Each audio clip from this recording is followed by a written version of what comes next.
Hello बच्चा party.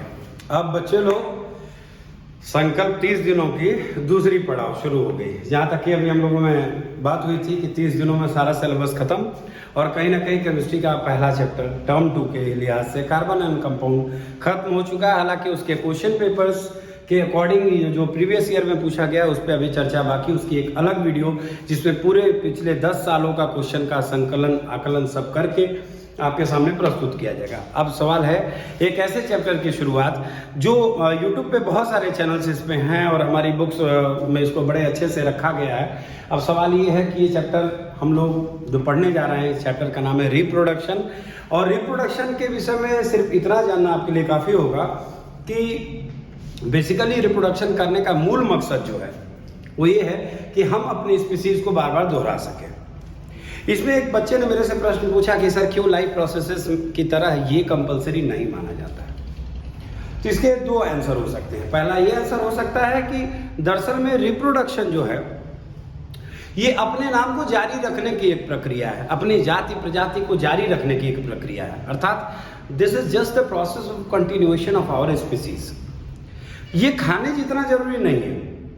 ये कि अगर मैंने जन्म ले लिया और मैं अपनी तरह दूसरे इंडिविजुअल को पैदा ना करूं तो क्या इससे मुझे हार्ट अटैक आ जाएगा? ऐसा कुछ नहीं है। क्या मुझे कोई बीमारी हो जाएगी? ऐसा भी कुछ नहीं है। सैकड़ों, हम एक भारत एक ऐसे देश में रहते हैं जहां सैकड़ों लाखों हजारों साधु संतों का देश है, जहां पे कितने लोग ने पूर्ण ब्रह्मचर्य के साथ अपना जीवन बिता दिया। तो कहीं ना कहीं बच्चों लाइफ प्रोसेस एक वाइटल प्रोसेस होता है कि जो किए बगैर आपकी लाइफ चल ही नहीं सकती है। चाहे वो हम न्यूट्रिशन की बात करें, रेस्पिरेशन की बात करें, एक्सक्रीशन की बात करें, सर्कुलेशन की बात करें, ये चारों चीज हम एक अभिन्न अंग है। 24 घंटा ये सारी चीजें हमारे शरीर में चलती रहती है। रिप्रोडक्शन एक सेकेंडरी चीज है, इसलिए ये लाइफ प्रोसेस चैप्टर से हट करके क्लास 10th में इसको यहाँ पर इंट्रोड्यूस किया गया। चैप्टर का नाम सजेस्ट करता है हाउ डू ऑर्गेनिज्म रिप्रोड्यूस, यानी कि ऑर्गेनिज्म की परिभाषा क्या है। ऑर्गेनिज्म की परिभाषा है जितने जीव हैं उन्हें हम ऑर्गेनिज्म कहते हैं। यानी कि जीवों की कैटेगरी में तो प्लांट भी आ गए और एनिमल्स भी आ गए, यानी कि दोनों ही रिप्रोड्यूस करते होंगे। तो इस क्लास 10th में हम रिप्रोडक्शन में दोनों चीजों को पढ़ेंगे कि प्लांट कैसे रिप्रोड्यूस करते हैं और एनिमल्स कैसे रिप्रोड्यूस करते हैं। तो चलिए एनसीईआरटी की लाइन बाय लाइन एक एक चीज बारी बारी से विथ सम एक्स्ट्रा क्वेश्चंस इस सीरीज को चालू करते हैं और ये 3 पार्ट में ये भी वीडियो आपको खत्म हो जाएगा, जिसका पहला पार्ट आपके सामने रहा। Before we discuss the mechanism by which organism reproduce, let us ask a more basic question, why do organism reproduce. कह रहा है कि इससे पहले कि हम बहुत सारी बातों को करें बच्चों, चलिए इस बात पे चर्चा कर लेते हैं कि आखिरकार जीव जंतु प्रजनन क्यों करते हैं, यानी कि बच्चों को जन्म क्यों देते हैं। After all, reproduction is not necessary to maintain the life of an individual organism, unlike the essential life processes such as nutrition, respiration, excretion। जैसा कि अभी मैंने बताया कि रिप्रोडक्शन एक लाइफ प्रोसेस की तरह उतना इंपॉर्टेंट नहीं है, उतना नेसेसरी नहीं है जितना कि न्यूट्रिशन, रेस्पिरेशन, एक्सक्रीशन है। On the other hand, if an individual organism is going to create more individual, a lot of its energy will be spend in the process. अर्थात कि अगर मैं अपनी ही तरह किसी दूसरे जीव को अगर दुनिया में लाना चाहूं तो इसके लिए मेरी बहुत सारी एनर्जी खर्च होगी। अब एनर्जी का मतलब आपको अभी संदर्भ में बताया जाएगा कि जो हम खाते पीते हैं वो कहीं ना कहीं हमारे बॉडी में जा करके हमारे प्रत्येक अंगों को पोषित करता है। उन्हीं अंगों में से एक हमारा अंग है हमारा सेक्स ऑर्गन भी, जहां पर हमारे लिए लगातार हार्मोन्स जो होते हैं वो मेल और फीमेल गैमेट्स बनाते रहते हैं, यानी कि कहीं ना कहीं उसमें भी काफी मात्रा में ऊर्जा का खर्च होता है।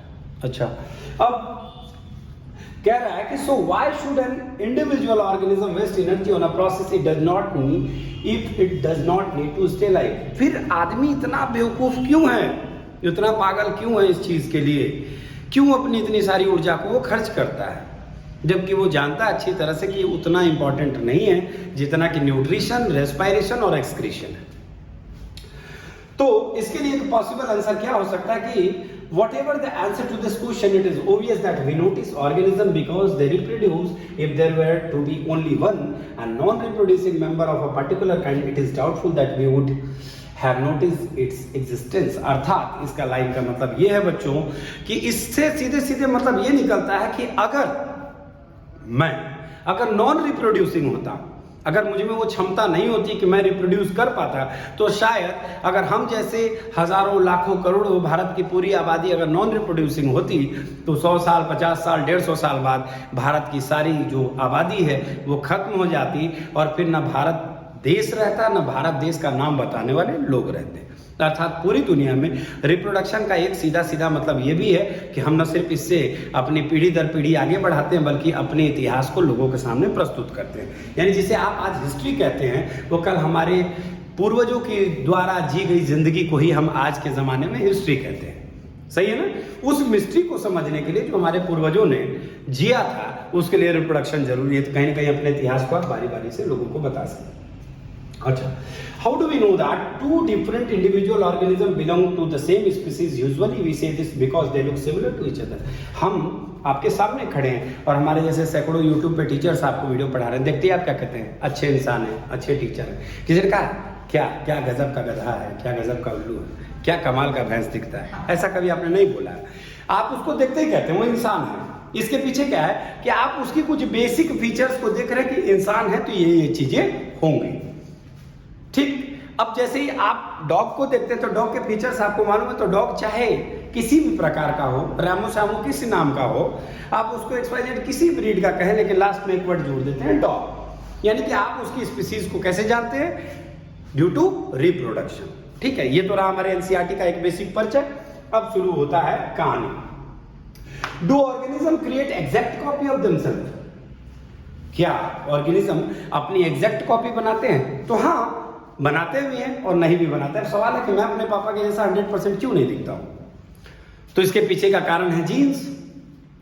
एक तरफ मैं उनकी तरह दिखता भी हूं, या उनकी तरह आवाज है, या उनकी तरह बाल है, या उनकी तरह लंबाई है, या हेल्थ है, तो कहीं ना कहीं वो जीन कुछ इंफॉर्मेशन लेकर के आ रहे हैं, हमारी बॉडी में एक्सप्रेस कर दे रहे हैं, जिससे ये पता चलना कि हम फलना हो गए लड़के हैं। लेकिन एट द सेम टाइम हम उनकी 100% कॉपी नहीं है। इसके पीछे का कारण है कि जीन में भी दो वैरायटीज होती हैं, कुछ एक्सप्रेस कर पाती हैं जिन्हें हम डोमिनेंट कहते हैं, और कुछ नॉन एक्सप्रेसिव होती हैं जिनको हम रेसेसिव कहते हैं। ये हम आगे आने वाली चैप्टर हेरिडिटरी इवोल्यूशन में पढ़ेंगे अच्छे से। तो organism look similar because their body design are similar, यानी कि हम सभी लोग सिमिलर इसलिए दिखते हैं कि हम सभी की बॉडी डिजाइन एक जैसी है, काले गोरे मोटे छोटे जो भी हैं, लेकिन अल्टीमेटली हम सभी इंसान की कद काठी देखने में चेहरा मोहरा एक जैसा हमारा फिजिकल फीचर लगता है। If body designs are to be similar, the blueprint of this design should be similar। अर्थात अगर हम इंसान दिख रहे हैं, आप सभी इंसान दिख रहे हैं, वीडियो देखने वाला अगर इंसान दिख रहा है, तो कहीं ना कहीं उसके पेरेंट्स के द्वारा जो जीन्स और DNA निकल रही है, उसकी कॉपी बिल्कुल इंसानों जैसी ही होनी चाहिए। यानी कि कहीं ऐसा ना हो कि उनकी जीन इंफॉर्मेशन लेकर के आए कि वो इंसान नहीं, वो गधा है, तो गधे की तरह दिखने लगेगा, वो इंसान कभी नहीं दिखेगा। Thus reproduction at this most basic level will involve making copies of blueprint of body design. In class 9th we learned that chromosomes in the nucleus of a cell contain information of inheritance। अर्थात अब इसमें दो line बाबू आप बच्चों को mark कराऊं मैं। यहाँ पे एक लाइन देखिए आपके सामने आ रहा है कि हम लोगों ने पिछली क्लास में पढ़ा था, क्या पढ़ा था हमने? In class 9th we learned that chromosomes in the nucleus। तो सबसे पहले आपको याद हो जाएगा एक वर्ड कि क्रोमोसोम्स कहाँ होते हैं? न्यूक्लियस में। ऑफ अ सेल, और न्यूक्लियस कहाँ होता है? सेल में होता है। Contain information for inheritance of features from parent to next generation in the form of DNA। यानी कि कुल मिलाकर के क्रोमोसोम्स कहाँ होते हैं? न्यूक्लियस में। न्यूक्लियस कहाँ होता है? सेल में। और इसके अंदर में पेरेंट्स की हूबहू कॉपी बनाने वाली जो चीज, जो इंफॉर्मेशन लेकर के आती कि नहीं, इंसान का बच्चा इंसान जैसा लगेगा, शैतान का बच्चा शैतान जैसा लगेगा, इसके पीछे का कारण होता है DNA, that is deoxy ribonucleic acid. अर्थात अब पूरी कहानी क्या है कि हमने जब रिप्रोडक्शन का प्रोसेस कैरी ऑन किया, तो एट द सेम टाइम मेरे क्रोमोसोम्स, क्योंकि मैं ह्यूमन हूं, तो मेरे 6 क्रोमोसोम्स के जरिए उसके अंदर की DNA में वो सारी इंफॉर्मेशन कैरी होगी कि वो इंफॉर्मेशन लेकर के निकलेगा कि एक ह्यूमन का स्पर्म है, सो पैदा होने वाला बच्चा भी एक ह्यूमन बीइंग ही होगा। The DNA the cell nucleus is the information source for making protein. यानी कि यही DNA हमारी जो सेल के अंदर में रहता है, इसका मूल रूप से काम है ये प्रोटीन को कोड कर रहा है, अर्थात कि ये प्रोटीन को बना रहा है। और आपको पता होगा बच्चों कि प्रोटीन बहुत एक ऐसा वर्ड है जिसको अगर हम तोड़ें तो इसका एक मतलब होता है प्राइमरी, यानी कि हमारी बॉडी का इंटायर पूरी बॉडी शुरू से अंत तक जितनी भी डेवलपमेंट है वो सिर्फ किसकी वजह से है? तो प्रोटीन की वजह से। किसकी वजह से? तो प्रोटीन काफी जरूरी होता है हर तरह के डेवलपमेंट के लिए। If the information is change different protein will be made, अर्थात कि अगर गलती से वो इंफॉर्मेशन चेंज हो गया, अब इसको सरल भाषा में कहें, sudden change in the gene sequence is known as mutation, अर्थात कि म्यूटेशन हो जाएगा। म्यूटेशन का मतलब ये है कि मैं हूं, मेरा पार्टनर है, हम दोनों में फ्यूजन ऑफ गैमेट्स हुआ और इसी क्रम में जो जीन निकला था वो अचानक से जीन की सीक्वेंस में कोई कॉन्फ्लिक्ट हो गया, किसी प्रकार की कोई बाधा आ गई। तो आपने कभी बार सुना होगा कि एक बच्चा ऐसा पैदा हुआ फलना जगह में जिसके सर पे सिंग निकले थे। कहीं आप सुनते हैं 3 हाथ वाला, कहीं आप सुनते हैं 12 उंगली वाला, कहीं आप सुनते हैं कि सर जुड़ा हुआ है, कहीं आप सुनते हैं कि बॉडी में 2 हेड है, बॉडी 1 है। ये बहुत सारी चीजें आपने सुनी। तो कहीं ना कहीं ये एक जेनेटिक डिसऑर्डर भी है, रिप्रोडक्शन में डिसऑर्डर हो गया। लेकिन ये क्यों हुआ? शायद हो सकता है कि वो जो जीन जो इंफॉर्मेशन बनाने के लिए आई थी कि मुझे 2 हाथ बनाने हैं, वो शायद उसमें कोई प्रॉब्लम हो गई, उसने 1 हाथ ही बनाया। या फिर ऐसा भी हो सकता है कि उसने हाथ नहीं बनाया, या फिर ऐसा भी हो सकता है कि आधा हाथ बनाया और आधा हाथ बनाना छोड़ दिया। आपने ऐसे बहुत सारे केसेस इंडिया ही नहीं पूरे वर्ल्ड में ऐसे देखे जा चुके हैं कि जन्म से ही उसका 1 हाथ नहीं है, कटा नहीं है ही नहीं, जन्म से ही 1 आंख है, 1 आंख खराब है, जन्म से ही एनस है ही नहीं। यानी कि वो बॉडी से अपने जो एक्सक्रीट करेगा, जो इजेक्ट करेगा, जो इजेशन करेगा, डिफिकेशन करेगा, फीकस को बाहर निकालेगा, उसके लिए कहीं ना कहीं एनस की जरूरत है, अर्थात वो अपने मल को बाहर कैसे निकालेगा। लेकिन ऐसे ऐसे केसेस आए हैं कि जिसमें एनस था ही नहीं, फिर डॉक्टर ने ऑपरेशन के जरिए एनस को बनाया। तो अब आपसे एक लाइन में अगर कोई पूछ दे कि बेटा वो बताओ ये कैसे हो गया, तो आप बोलोगे ड्यू टू म्यूटेशन। क्या बोलोगे? Due to mutation. या कभी कभी नॉर्मल माँ बाप के बच्चे द ग्रेट खली जैसे हो जाते हैं, उनके खानदान में कोई उस हाइट हेल्थ का नहीं होता, अचानक से क्या हुआ, तो ये भी एक तरह का जेनेटिक डिसऑर्डर ही है। ठीक है। अब अगर मैं हूं और 2 मिनट के लिए अगर मेरा बच्चा मेरे कलर का हो या मुझसे थोड़ा डल हो तो आश्चर्य हो सकता है, वो कोई दिक्कत नहीं है कि भाई ठीक है मैं जैसा हूं वैसा है, या हमारी फैमिली जैसी है। लेकिन मेरा बच्चा एकदम यूएस के या चाइनीज के तरह हो जाए तो लोग कहेगा, तुरंत कहेगा सर ये आपका बेटा नहीं लगता है, चेंजेस है। तो मैं उस समय में क्या बता पाऊंगा आपको? मैं यही कह सकता हूँ ना कि डीएनए फिंगरप्रिंटिंग करा करके कंफर्म कर लो कि मेरी ये औलाद है, ठीक है। लेकिन उसमें एक वर्ड आएगा डीएनए, यानी कि बिना उसकी मैपिंग किए आप नहीं बता सकते एग्जैक्टली, चेंजेस आ जाएंगे। लेकिन अब यहाँ पर बात आ गई 2, तो अब रिप्रोडक्शन में म्यूटेशन का बच्चों बड़ा रोल है। अगर आपसे एक शब्द में एक लाइन में पूछा जाए कि रिप्रोडक्शन की क्या नीड थी, आपसे पूछा क्यों रिप्रोडक्शन को सरल भाषा में बताओ, why do we need reproduction, तो सबसे पहले आपका जवाब होगा टू कंटिन्यू आवर स्पीसीज। जो भी स्पीसीज है उसको कंटिन्यू करने के लिए रिप्रोडक्शन एक बहुत बढ़िया माध्यम है। यानी हम मानव प्रजाति हैं, हम अपने जैसे बच्चे जन्म देंगे तो हमारी मानव प्रजाति बनी रहेगी, और अगर हमने जन्म देना छोड़ दिया तो जैसे डायनासोर से लुप्त हो गए वैसे हमारी भी प्रजाति धीरे धीरे पृथ्वी से लुप्त हो जाएगी। दूसरा चीज है, इसका दूसरा पॉइंट ये है कि कहीं ना कहीं रिप्रोडक्शन हमारी न सिर्फ हमारी प्रजाति को आगे तक कंटिन्यू करने के लिए बल्कि हमारी प्रजाति को बचाने के लिए भी है, यानी कि प्रिजर्वेशन ऑफ स्पीसीज के लिए भी ये वैलिड है। 2 चीजें हो गई, continuation of species and preservation of species. Continuation मतलब अपनी प्रजाति लगातार जारी है, चलती रहेगी चलती रहेगी चलती रहेगी, मैं, मेरा बेटा, उसका बेटा, उसका बेटा, उसका बेटा, उसका बेटा, this is called continuation of species and preservation of species at the same time कि मैं इंसान था तो मेरा बच्चा इंसान है, तो ये बता रहा है कि हाँ अभी मानव प्रजाति पृथ्वी पर मौजूद है। तीसरा पॉइंट बता रहा है कि replacement of dead individuals. Replacement of dead individuals, मैं गया तो अगर मैंने रिप्रोड्यूस किया है तो मेरा नाम बताने वाला कोई है, लेकिन सोचो कि मैं गया और मैंने किसी को जन्म नहीं दिया और यही काम अगर सबने किया तो फिर रिप्लेसमेंट कैसे होगा? एक होटल का कमरा है, उसमें 2 विजिटर्स आए, रात भर रुके और फिर मालूम पड़ा कि उनके बाद कभी कोई आया ही नहीं, तो काहे का कमरा? फिर कौन जानेगा कि वो होटल था? उस होटल पे सिर्फ 2 लोग गए और फिर कभी कोई गया ही नहीं, तो उस होटल का नाम मिट जाएगा। तो वहाँ क्या होता है, कंटिन्यूअसली कस्टमर्स आते रहते हैं और उसका नाम दूर दूर तक फैलता रहता है। ठीक उसी तरह से इंसानों में रिप्रोडक्शन होने का एक मकसद ये भी है कि हम जब ना रहें तो हमारे पीछे हमारे जैसी ही जीव जंतु हमारे नाम को दोहराए कि हम कभी हुआ करते थे। जैसे आप सम्राट अशोक से लेकर के चंद्रगुप्त मौर्य को जानते हैं, तो ये ड्यू टू रिप्रोडक्शन है। अगर रिप्रोडक्शन नहीं होता तो शायद उस जमाने से कोई इतिहास को बताया नहीं होता और आप उस चीज को नहीं जानते। चौथा पॉइंट आपको देखिए कह रहा है इसका एक बहुत बड़ा रोल है इवोल्यूशन में भी। इसका क्या रोल है? इवोल्यूशन। इवोल्यूशन का मतलब आप जानते, उत्पत्ति। कुछ लोग कहते हैं कि हम बंदरों से इंसान बने, कुछ लोग कहते हैं मानुषों से इंसान बने, कोई कुछ कहता है कोई कुछ कहता है। साइंस में भी आपने सोशल की भी बुक में और साइंस की भी बुक में वो डायग्राम देख चुके हैं जहां हम बंदर से इंसान बन रहे होते हैं। ये क्या था? इवोल्यूशन था। क्यों था? क्योंकि ये जरूरी था। आपसे दो चीजें पूछी जा सकती है कि रिप्रोडक्शन का इवोल्यूशन से क्या लेना देना है, तो क्यों नहीं लेना देना है? अगर लगातार जैसे कोविड-19 हमारे देश में आया और ये नए नए नए नए नए नए रूप बदलता रहेगा, तो सोचिए जो लोग इस कोविड के दौरान में बच्चे रिप्रोड्यूस करेंगे तो उनके बच्चों में इस महामारी से लड़ने के लिए पहले से ही वो शक्ति मौजूद होगी और उनके शरीर के अंदर में कुछ ऐसे महत्वपूर्ण बदलाव किए जाएंगे जिससे वो सरवाइव कर सकें। जैसा कि आपने पढ़ा है कि डार्विन ने कहा था सर्वाइवल फॉर द फिटेस्ट, अर्थात सरवाइव तो वही करेगा जो सबसे फिट होगा। सरवाइव कौन करेगा?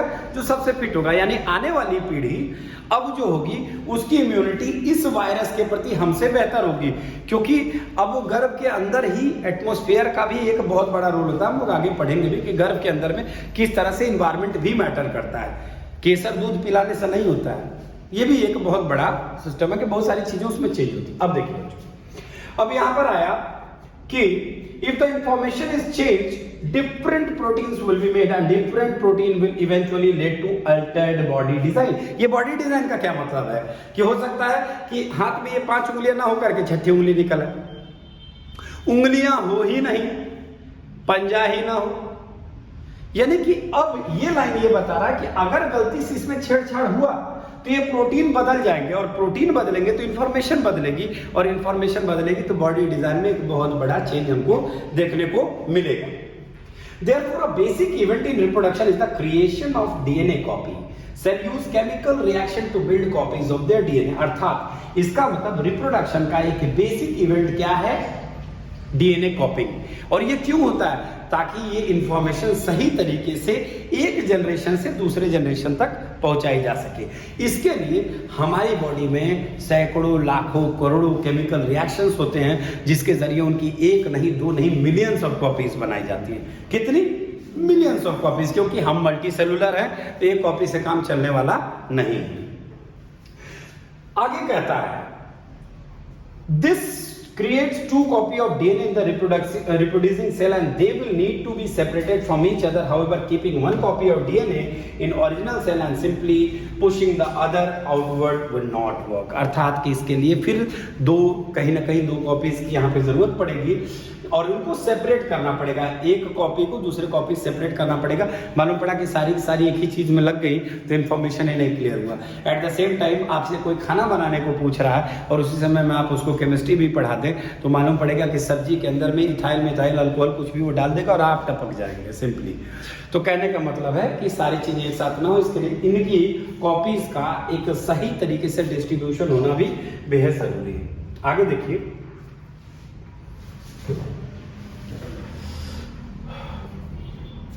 देखिए, यहां पर आ रहा है आपका because the copy pushed out would not have any organized cellular structure for maintaining life process, therefore DNA copying is accompanied by creation of an additional cellular apparatus and the DNA copy is separate each with its own cellular apparatus and effectively a cell divides to give rise to 2 cells। अर्थात कि एक cell अपनी पूरी की पूरी system को develop करेगा और उस एक सेल से वो 2 सेल को बनाएगा ताकि वो जो काम करने के लिए निकला उस पर किसी भी तरह का अल्टरेशन ना हो। आप समझ रहे बात को? जैसे पहले अगर उस सेल ने अपने आप को सेपरेट नहीं किया, सपोज मैं ये कहूं कि मेरी बॉडी में स्पर्म है, मेल है, ऑब्वियसली स्पर्म है, और ये स्पर्म सेल्स अपने आप को फर्दर डिवाइड ना करें तो दूसरा स्पर्म नहीं बनेगा, तीसरा नहीं बनेगा, चौथा नहीं बनेगा। लेकिन ऐसा तो नहीं है कि वो नर्वस सेल की तरह वर्क करने लगेगा। अगर सब में मिक्स रहेगा तो हो सकता है कि वो नर्व सेल का वर्क करे, वो ब्लड सेल, वो आरबीसी की तरह वर्क करने लगे। फिर हमारी बॉडी में जब सेल का डिफरेंशिएशन नहीं हुआ तो कोई भी कुछ भी कर देगा, फिर हमारी बॉडी क्या रह जाएगी? कुछ नहीं। यानी कि एक सेपरेट नेटवर्क के लिए एक सेपरेट सेल की जरूरत होगी, और वही सेल अपने अंदर में डिवीजन करके उसको फर्दर उस प्रोसेस के लिए उस लायक बनाएगा और कंटिन्यू करेगा। बात समझ गए आप लोग? These two cells are of course similar. अब ये दो सेल बिल्कुल सिमिलर होंगे, but are they likely to be absolute identical? The answer to this question will depend on how accurately the copying reaction involved occur. अच्छा, अब इसमें आपसे प्रश्न पूछ रहा है कि क्या जो उस एक सेल ने दो सेल बनाया, क्या वो एकदम 100% आइडेंटिकल होंगे? तो इस बात का जवाब इस बात से दिया जा सकता है कि आप कहेंगे कि हाँ, जैसे आपसे कोई कहा कि आपको एक पेज दिया गया और उसकी फोटोकॉपी निकालो, तो क्या दोनों फोटोकॉपी एग्जैक्ट निकलेगी? इस बात का जवाब आपके प्रिंटर के अंदर इंक की कंडीशन पे डिपेंड करता है। मे बी कि पहली बार में आपने जब प्रिंट दिया उस समय इंक था, लेकिन दूसरी बार में जब आपने दिया तो इंक नहीं था, तो एक की प्रिंट काफी डार्क होगी और दूसरे की प्रिंट या तो आएगी ही नहीं, और आएगी तो बड़ी हल्की आएगी। यानी कि हमारे भी बॉडी में जब एक सेल से दो सेल जब बनेंगे तो वो दो सेल एग्जैक्ट कॉपी होंगे कि नहीं होंगे, वो इस बात पर निर्भर करता है कि उनकी कॉपिंग के वक्त के कंडीशंस कैसे थे, यानी कि प्रॉपरली उनका कॉपिंग हुआ या नहीं हुआ। हमारी बॉडी में भी इस चीज को समझने वाली चीज है। आगे फिर कह रहा है no biochemical reaction is absolutely reliable, अर्थात हमारी बॉडी में जो रिएक्शंस होते हैं उसको हम लोग क्या कहते हैं? Biochemical reaction. क्या कहते हैं? बायो इसलिए क्योंकि हम लिविंग हैं, और केमिकल इसलिए कि हमारी बॉडी में भी बहुत सारी केमिकल्स हैं। तो ये बायोकेमिकल्स की रिएक्शन रिलायबल नहीं है, अर्थात विश्वसनीय नहीं है। इसमें कभी भी चेंज आ सकता है। मैंने कहने का मतलब है कि शाहरुख खान का बेटा जॉनी लीवर भी हो सकता है, ऐसा आप यकीन कर सकते हैं। मतलब बाद में शाहरुख खान खुद ऐसा कैसे हो गया? तो आगे इसमें देखिए फिर एक लाइन आपसे कह रहा है, therefore it is only to be expected that the process of copying of DNA will have some variations each time. As a result, the DNA copies generated will be similar but may not be identical to the original. अर्थात कि यही कारण है कि उसमें समय समय पे कुछ बदलाव उनकी कॉपिंग में होती रहती है, और इसी कारण से इस लाइन को फिर ध्यान से सुनिए, इसीलिए एक्सपेक्ट किया जाता है कि कुछ वेरिएशंस हर बार होंगी। As a result DNA copies जो जनरेट होंगी वो तो एग्जैक्टली एक जैसी होंगी, लेकिन उनमें आइडेंटिकल होने की संभावनाएं हो भी सकती हैं और नहीं भी हो सकती हैं। इसका जवाब आप ट्विंस पे ले सकते हैं कि कभी कभी ट्विंस एग्जैक्टली एक जैसे दिखते हैं, बाल, चेहरा, नाक, मुंह, आवाज, यहां तक कि हर पर्सनालिटी का एक एक अंग। तो उस समय जब आप ट्विंस को एग्जैक्ट कॉपी देखें तो आप तुरंत बता सकते हैं कि इनकी कॉपिंग बड़ी अच्छी से हुई है। कॉपिंग होने की वजह से ये एकदम बिल्कुल आइडेंटिकल ट्विंस है। और अगर नॉन आइडेंटिकल ट्विंस आपको दिख रहे हैं तो आप बोलोगे कि समय समय पे इसमें जो कॉपिंग हुई उसमें कुछ कुछ चेंजेस हो गए, जिसकी वजह से दोनों में एक वास्ट डिफरेंस देखने को मिल रहा है। क्लियर है ना एकदम एक एक पॉइंट, कोई दिक्कत नहीं है। अच्छा, फिर क्वेश्चन आपका इसमें से उठना चाहिए ये है कि ये वीडियो में ये नहीं है कि हम लाइन बता रहे हैं yes sir yes sir yes sir yes sir करके काम खत्म कर दीजिए, वो हमको नहीं पसंद है। तो आप अपना क्वेश्चन खुद निकाल के रखिए मेरे पढ़ाए हुए बातों से। बच्चे जो ऑनलाइन देख रहे हैं वो कमेंट सेक्शन में डालेंगे, और जो ऑफलाइन मेरे सामने अभी बैठे हैं वो डेफिनेटली मुझसे अभी क्वेश्चन इससे रिलेटेड पूछेंगे। So some of these variation might be so drastic that the new DNA copy cannot work with the cellular apparatus it inherits, and such a newborn cell will simply die. कभी कभी तो ऐसा भी बदलाव हो जाता है कि पुराने वाले सेल में वो एडजस्ट ही नहीं कर पाता है और वो सेल डाई कर जाता है। अर्थात वेरिएशन हुआ, एक हद तक वेरिएशन हुआ तो मिला जुला के काम चला।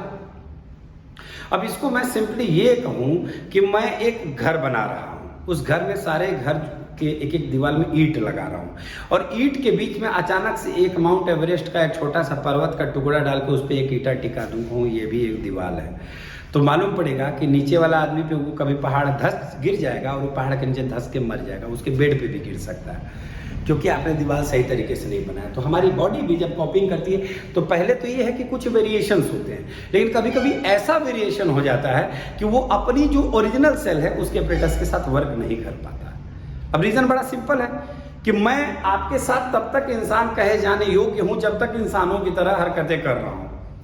अगर इसी समय मैं अपने सर को टीवी में दे मारूं, ईंटा उठा के मार दूं किसी के सर पर, और मैं दोनों हाथों पैरों से रेंगने लगूं इस रूम में, तो आप यहाँ से छोड़ के मुझे भाग जाएंगे और कहेंगे कि सर का बिहेवियर जंगली जानवरों जैसा है। ये कहने के लिए सिर्फ इंसान है। यानी कि कुल मिलाकर के ये सारी चीजें हमारी एक्टिंग पे डिपेंड करता है कि हम कैसा एक्ट करते हैं किसके सामने। यानी कि ये सेल जब अपनी कॉपी बनेगा तो वो सेल इतना ऑड वर्क करेगा कि वो दूसरा वाला कहेगा कि तुम कौन हो बे, भाग यहाँ से। इस तरह से वो सेल बेचारा अपने ही घर में मारा जाएगा।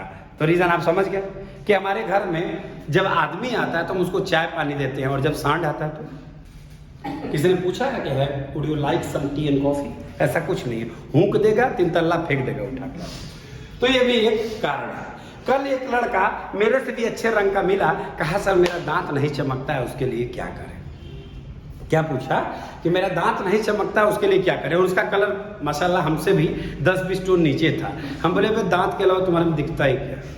फिर भी अगर दांत चमकाना ही चाहते हो 100 वाट के एलईडी की तरह तुम्हारा दांत चमके, तो हफ्ते में 1 दिन, सप्ताह में 1 दिन बाबू घर पे जाना, सरसों के तेल में थोड़ा सा नमक का इस्तेमाल करना, उसको मिला लेना और अपने दांत में चारों ओर उसको लीपा पोती कर देना इनेमल्स के इर्द गिर्द। तो इनेमल्स का मतलब वो एनिमल्स समझा। कहा भैया हम अपने दांत को पालिश करेंगे कि गाय भैंस को हम नमक सरसों का तेल लगाएंगे? तो पृथ्वी पर कुछ ऐसे व्यक्ति मौजूद हैं, पृथ्वी पे कुछ ऐसे व्यक्ति भी मौजूद हैं जिनका उनको समझाइए तो बायोलॉजिकल वर्ड्स को नहीं समझेंगे और उसका कुछ। मैंने कहा दांत के इनेमल्स, तो बोला कि किस जानवर को? मैंने बोला इनेमल्स, तो बोला किस जानवर को? बोले भैया इसको इनेमल कहते हैं। तो इस पे सरसों तेल ऐसे ऐसे लगा के पोत के अगर सो जाओगे तो इंसानों की तरह दांत, और अगले दिन उठोगे तो अपने दांत से पूरे मोहल्ले को रोशनी दोगे बिजली जब कट जाएगी तो इस प्रकार से वो बच्चा इस चीज को फॉलो किया, चला गया। तो खैर रिप्रोडक्शन में भी विचित्र सवाल हमारे सामने आते हैं। अभी हाँ पूछिए सर। जैसे आप बोले कि डीएनए में म्यूटेशन होता है तो इंसान अजीब गरीब पैदा होता है, ठीक है? तो अगर हम लोग चाहते हैं कि वो इंसान वैसा ही कुछ अलग पैदा हो, तो हम लोग जानबूझ के म्यूटेशन कर सकते हैं? नहीं, जानबूझ के म्यूटेशन कर भी सकते हैं और नहीं भी कर सकते। अब इसमें 2 चीजें हैं। म्यूटेशन को कॉज करना पूरी तरह से हमारे हाथ में नहीं है, लेकिन साइंस में एडवांसमेंट के अंतर्गत अगर जिसको हम ये कहते हैं कि कुछ डिजायर्ड कैरेक्टर्स को जेनेटिक इंजीनियरिंग के जरिए, जेनेटिक इंजीनियरिंग आप समझ रहे हैं, यानी कि वो इंजीनियर्स जो लोग जीन्स की इंजीनियरिंग करते हैं, तो उनको पता है कि आपकी बॉडी में क्या सीक्वेंस चल रहा था। लाइक ये सीक्वेंस ATCG कंटिन्यू था, लेकिन अचानक से आपने कहा कि हमको बेटा तो सचिन तेंदुलकर जैसा चाहिए, तो पता किया गया कि उनकी डीएनए में एग्जैक्ट क्या चीजें थी और उस कोडिंग को उसमें इंसर्ट किया गया, जिसकी वजह से वैसे कुछ कैरेक्टर्स आने की संभावनाएं बढ़ जाती हैं। और आपको तो पता होगा कि एक बहुत अच्छी चीज है, साइंस अब इतना एडवांस पहुंच गया है जी। और प्रश्न कुछ? एनिमल्स में म्यूटेशन होता होगा? एनिमल्स में म्यूटेशन नहीं होता। तो फिर ये बताइए कि देसी गाय और देसी गाय का ही बच्चा, कई बार आपको रोड पे आपने चमर पिल्ले देखा, मतलब वो पिल्लों का बच्चा है, कई बार उनका गर्दन जो है एकदम सियार जैसा ऊंचा हो जाएगा और बॉडी जो है, आप कंफ्यूज हो जाएंगे गाय है कि कुत्ता है। तो ये म्यूटेशन ही तो है बच्चों। अब उसको क्या पता उसके पेरेंट्स का नाम क्या, कौन सा उसने आधार कार्ड बना रखा अपना, तो उसको पता है ये नहीं है। तो ऐसी स्थिति में वो जो रोड पे चला, अब उन लोगों का तो ओपन है सिस्टम, कहीं कोई मिल गया, कहीं हो गया, कुछ भी हो गया, समझ रहे हैं ना। जानवरों का सिस्टम अलग होता है, पेरेंट्स का उनको कोई ये नहीं कि शादी विवाह और दोंगा और गौना होता है। तो कहीं कुछ भी हो गया, तो किसी का कुछ कैरेक्टर आ गया, किसी का कुछ कैरेक्टर आ गया। कैरेक्टर होकर को 4 कुत्तों का डिजाइन एक में ले लिया, वो किसी का कलर ले लिया, किसी का कान ले लिया, किसी की पूंछ ले लिया, किसी का टांग ले लिया। अब उसकी माँ खुद उसको नहीं चिन्ह रही क्या तुम मेरी औलाद हो। तो ये भी एक विचित्र परिभाषा हो सकती है म्यूटेशन की। ऐसा हुआ है इंसानों में भी, कई बार ऐसा हुआ है कि बाद में 1970s के दौर में अमर अकबर एंथनी की माँ हॉस्पिटल में रहेंगी है, तीन बच्चे जो है मुंह में से खून निकाल करके उसको पाइप में, माँ के मुंह में पाइप खून का लगा हुआ है और फिर दोनों मुंह में सीधा से खून निकाल रहे हैं, उसके मुंह में जा रहा है, उसको चूस करके उसके मुंह में डाल दे रही है। एक सीन देखा होगा आपने पुरानी फिल्मों में। खून का ट्रांसफर तो ऐसे करते थे जैसे लग रहा था कि कोई मतलब लाइक रसना उसना है कि 1 लीटर में 6 गिलास है तो 6 लोगों को निपटा दो, रूह अफ़ज़ा शरबत का है। पुरानी फिल्मों में आपने देखा होगा, देखा है ना? तो उसमें क्या होता था ना पुरानी फिल्मों में, देखिएगा ध्यान से, 70s 80s के दौर में ऐसा होता था कि अब इस चैप्टर में बड़ा इंटरेस्टिंग चीज़ है कि रिप्रोडक्शन में ये चैप्टर क्या म्यूटेशन बताएगा, फिल्मों में जो म्यूटेशन बताया है, मतलब अजीबोगरीब माता पिता और हीरो एकदम अजीबोगरीब एक नए कैरेक्टर का निकल करके आ रहा है, तो वो सुपर म्यूटेशन होता था। वो शायद वो NCERT के बस का नहीं था, इसलिए उसने पब्लिश नहीं किया।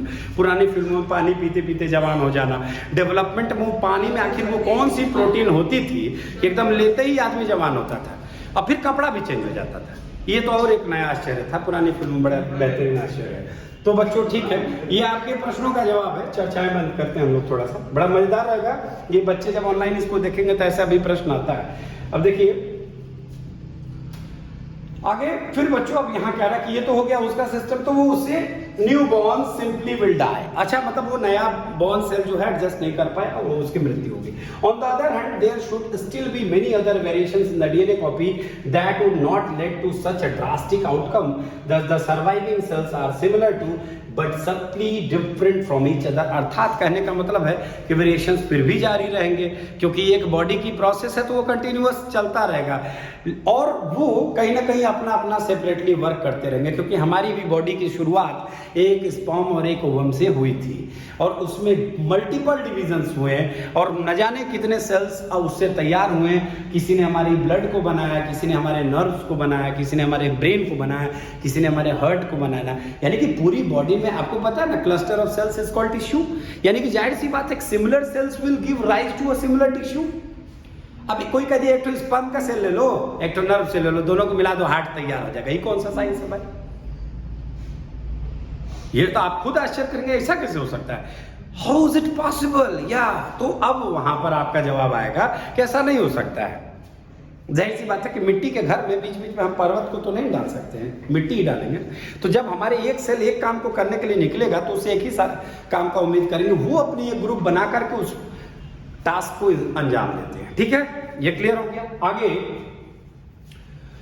Thus the surviving cells are similar, और आगे कह रहा है this inbuilt tendency for variation during reproduction is the basis of evolution। अर्थात इस तरह की टेंडेंसी जो होती है वेरिएशन के रिप्रोडक्शन के दौरान में, यही उत्पत्ति का आधार बनती है। यानी कि बच्चों उत्पत्ति के आधार में एक बात और भी है कि आप इस चीज को बता सकते हैं कि भाई जो टेंडेंसी होती है वेरिएशन के रिप्रोडक्शन के दौरान में, ये कहीं ना कहीं उत्पत्ति जो हम लोग कहते हैं, जैसे हम लोग कहते हैं ना ये अवतार लिया है, ये अवतार नहीं है, ये इंसान है शक्तिमान, गाना है ना।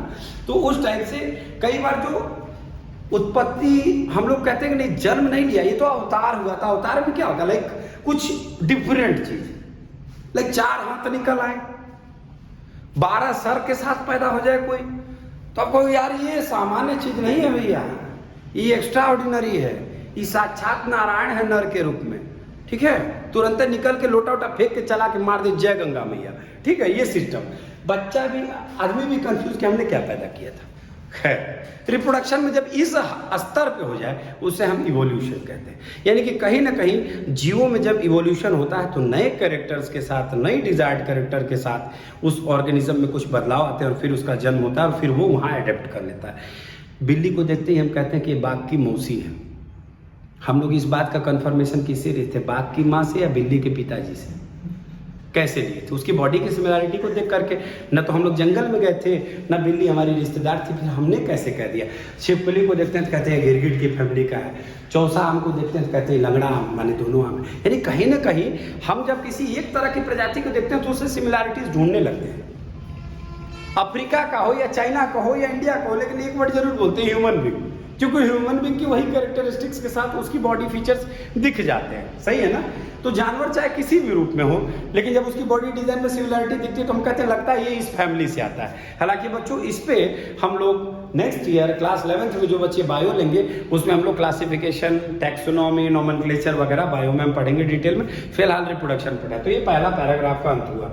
वैसे जिस हिसाब से मेरा पढ़ाने का स्टाइल है थोड़ा सा लंबा हो सकता है, लेकिन फिर लंबा क्या, 14-14, 15-15, 16-16 घंटे की प्लेलिस्ट पड़ी हुई है आज के डेट में यूट्यूब में। बच्चे देखने वाले देखते हैं, पढ़ने वाले देखते हैं। जिनको इंटरेस्ट है वो 8 घंटे की भी वेब सीरीज देख लेते हैं, जिनको इंटरेस्ट नहीं वो 20 मिनट के सीरियल में भी उठ के भाग जाते हैं। तो वीडियोस बनाई जाती है पढ़ने वाले बच्चों के लिए, न कि उनके लिए जिनको शॉर्टकट चाहिए कि 10 मिनट में रिप्रोडक्शन खत्म।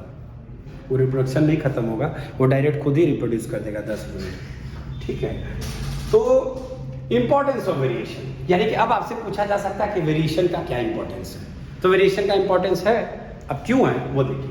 Population of organism fill well-defined places or niches in the ecosystem using their ability to reproduce। अर्थात ये जो बच्चों हमारी इकोसिस्टम है, यहाँ पे प्रत्येक जीव जंतु अपनी अपनी कैपेसिटी के हिसाब से जीवों को जन्म देते हैं और इकोसिस्टम में फिट हो जाते हैं। सही है। जब मान लो एक कमरा है, तो इस कमरे में अगर मुझे लगता है कि 100 लोगों की कैपेसिटी है तो मैं 2000 लोगों को तो बुलाऊंगा नहीं, हमको चटनी नहीं बनना है ना, वो सब चढ़ करके पूछ देंगे हमको। तो ऐसी स्थिति में हम अपने इकोसिस्टम के बैलेंस के हिसाब से प्रत्येक जीव जंतु अपने अपने हिसाब से उस इकोसिस्टम को सजाते हैं। The consistency of DNA copying during reproduction is important for the maintenance of body design feature that allow the organism to use that particular niche। अब निश का मतलब, यहाँ पे निश का मतलब होता है नाम। निश का मतलब क्या होता है? नाम, कीवर्ड।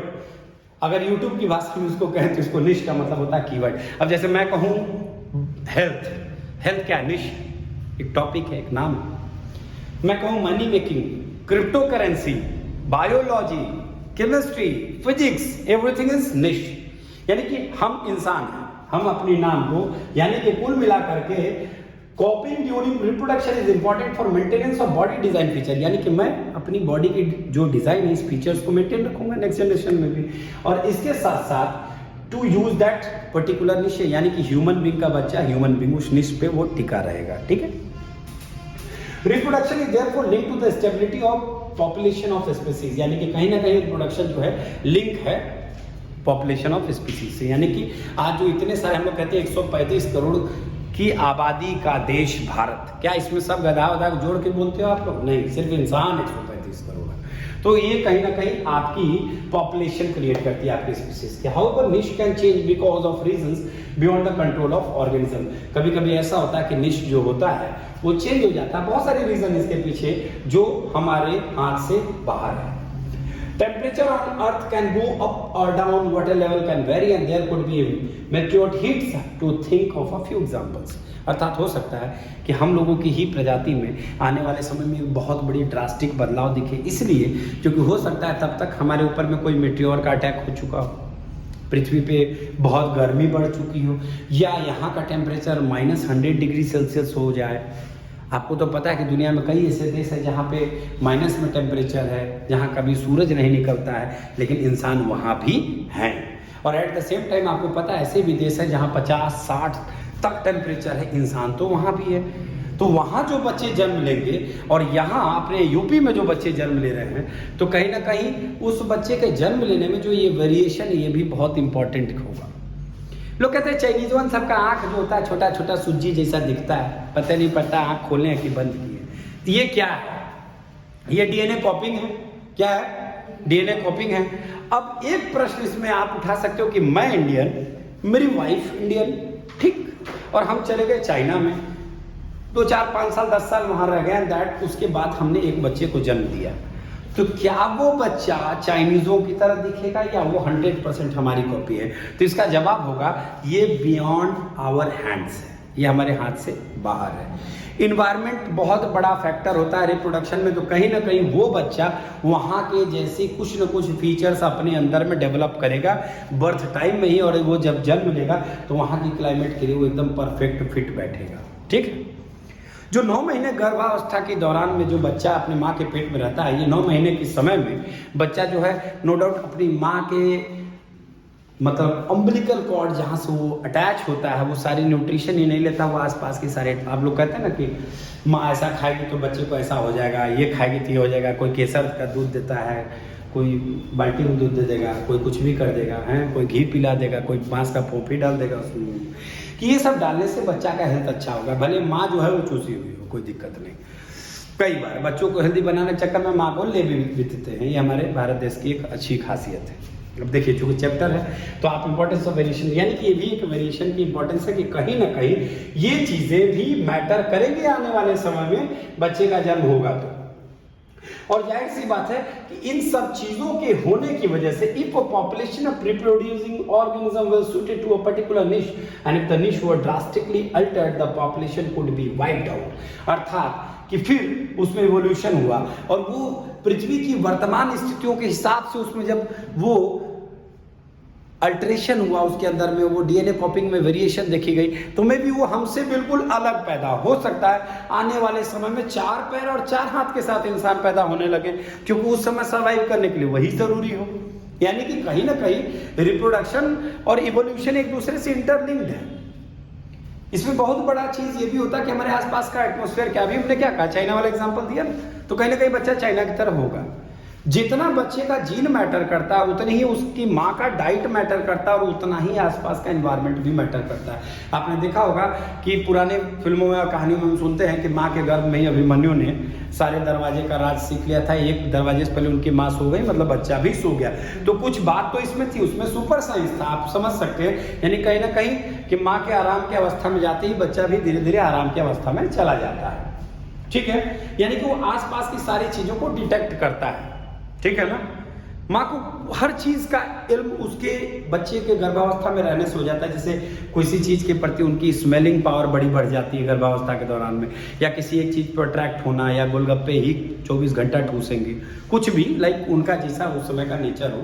इमली के पेड़ पे चढ़ जाए, इमली ये खाते रहे, इमली उनको खा जाए, वो इमली खा जाए, कुछ भी हो सकता है। वो उस समय के मौका वारदात पर ध्यान से देखिए, ये मतलब ऐसे टाइप हो जाएगा। तो अब यहाँ पर ये बच्चों आप देख रहे थे, इससे क्या हुआ, पॉपुलेशन का पूरा सफाया हो गया। However, if some variations were to be present, if a few individuals in this population, there would be some chance for them to survive. हालांकि कह रहा कि यदि कुछ वेरिएशंस उसमें प्रेजेंट रह गए कुछ इंडिविजुअल्स के दौरान में उसी पॉपुलेशन में, तो शायद अगर हम कह रहे हैं कि 135 करोड़ में से अगर 100 करोड़ अगर टपक गए और 35 करोड़ भी बच गए, और वो 35 करोड़ उस कंडीशन में बच गए, तो शायद वो 35 करोड़ एक ना एक दिन जरूर 135 करोड़ हो जाएंगे। बात समझ गए आप हमारी? मतलब पूरी जनरेशन खत्म हो गई, लेकिन इक्का दुक्का हमने क्या पढ़ा था, एडम एंड ईव से पूरी दुनिया बनी, पर 2 ही लोग माता पिता थे। तो 2 लोग माता पिता प्राप्त कर दिए भाई, दुनिया में इतना सारा जनसंख्या बना दी, तो फिर हम लोगों को दोष क्यों देता है लोग? वो लोग तो वर्ल्ड तैयार कर दिया, हम लोग अपना फैमिली नहीं तैयार कर पाते। दिक्कत है ना, गजब का साइंस है हम लोगों को। हम लोग 2 से 3 कर देंगे तो सरकार राशन हुक्का पानी सब बंद कर देगी। अभी तो नया नियम हमारे राज्य में आ गया कि भाई 2 से 3 होंगे तो तुमको यहाँ से देश से उठा फेंक दिया जाएगा, तुम्हारे ऊपर बुलडोजर गिरा दिया जाएगा, तुम जिस घर में लोगो घर को टांग करके दिल्ली में ले जाकर प्लेस कर दिया, कुछ भी नया सिस्टम डाल देते हैं।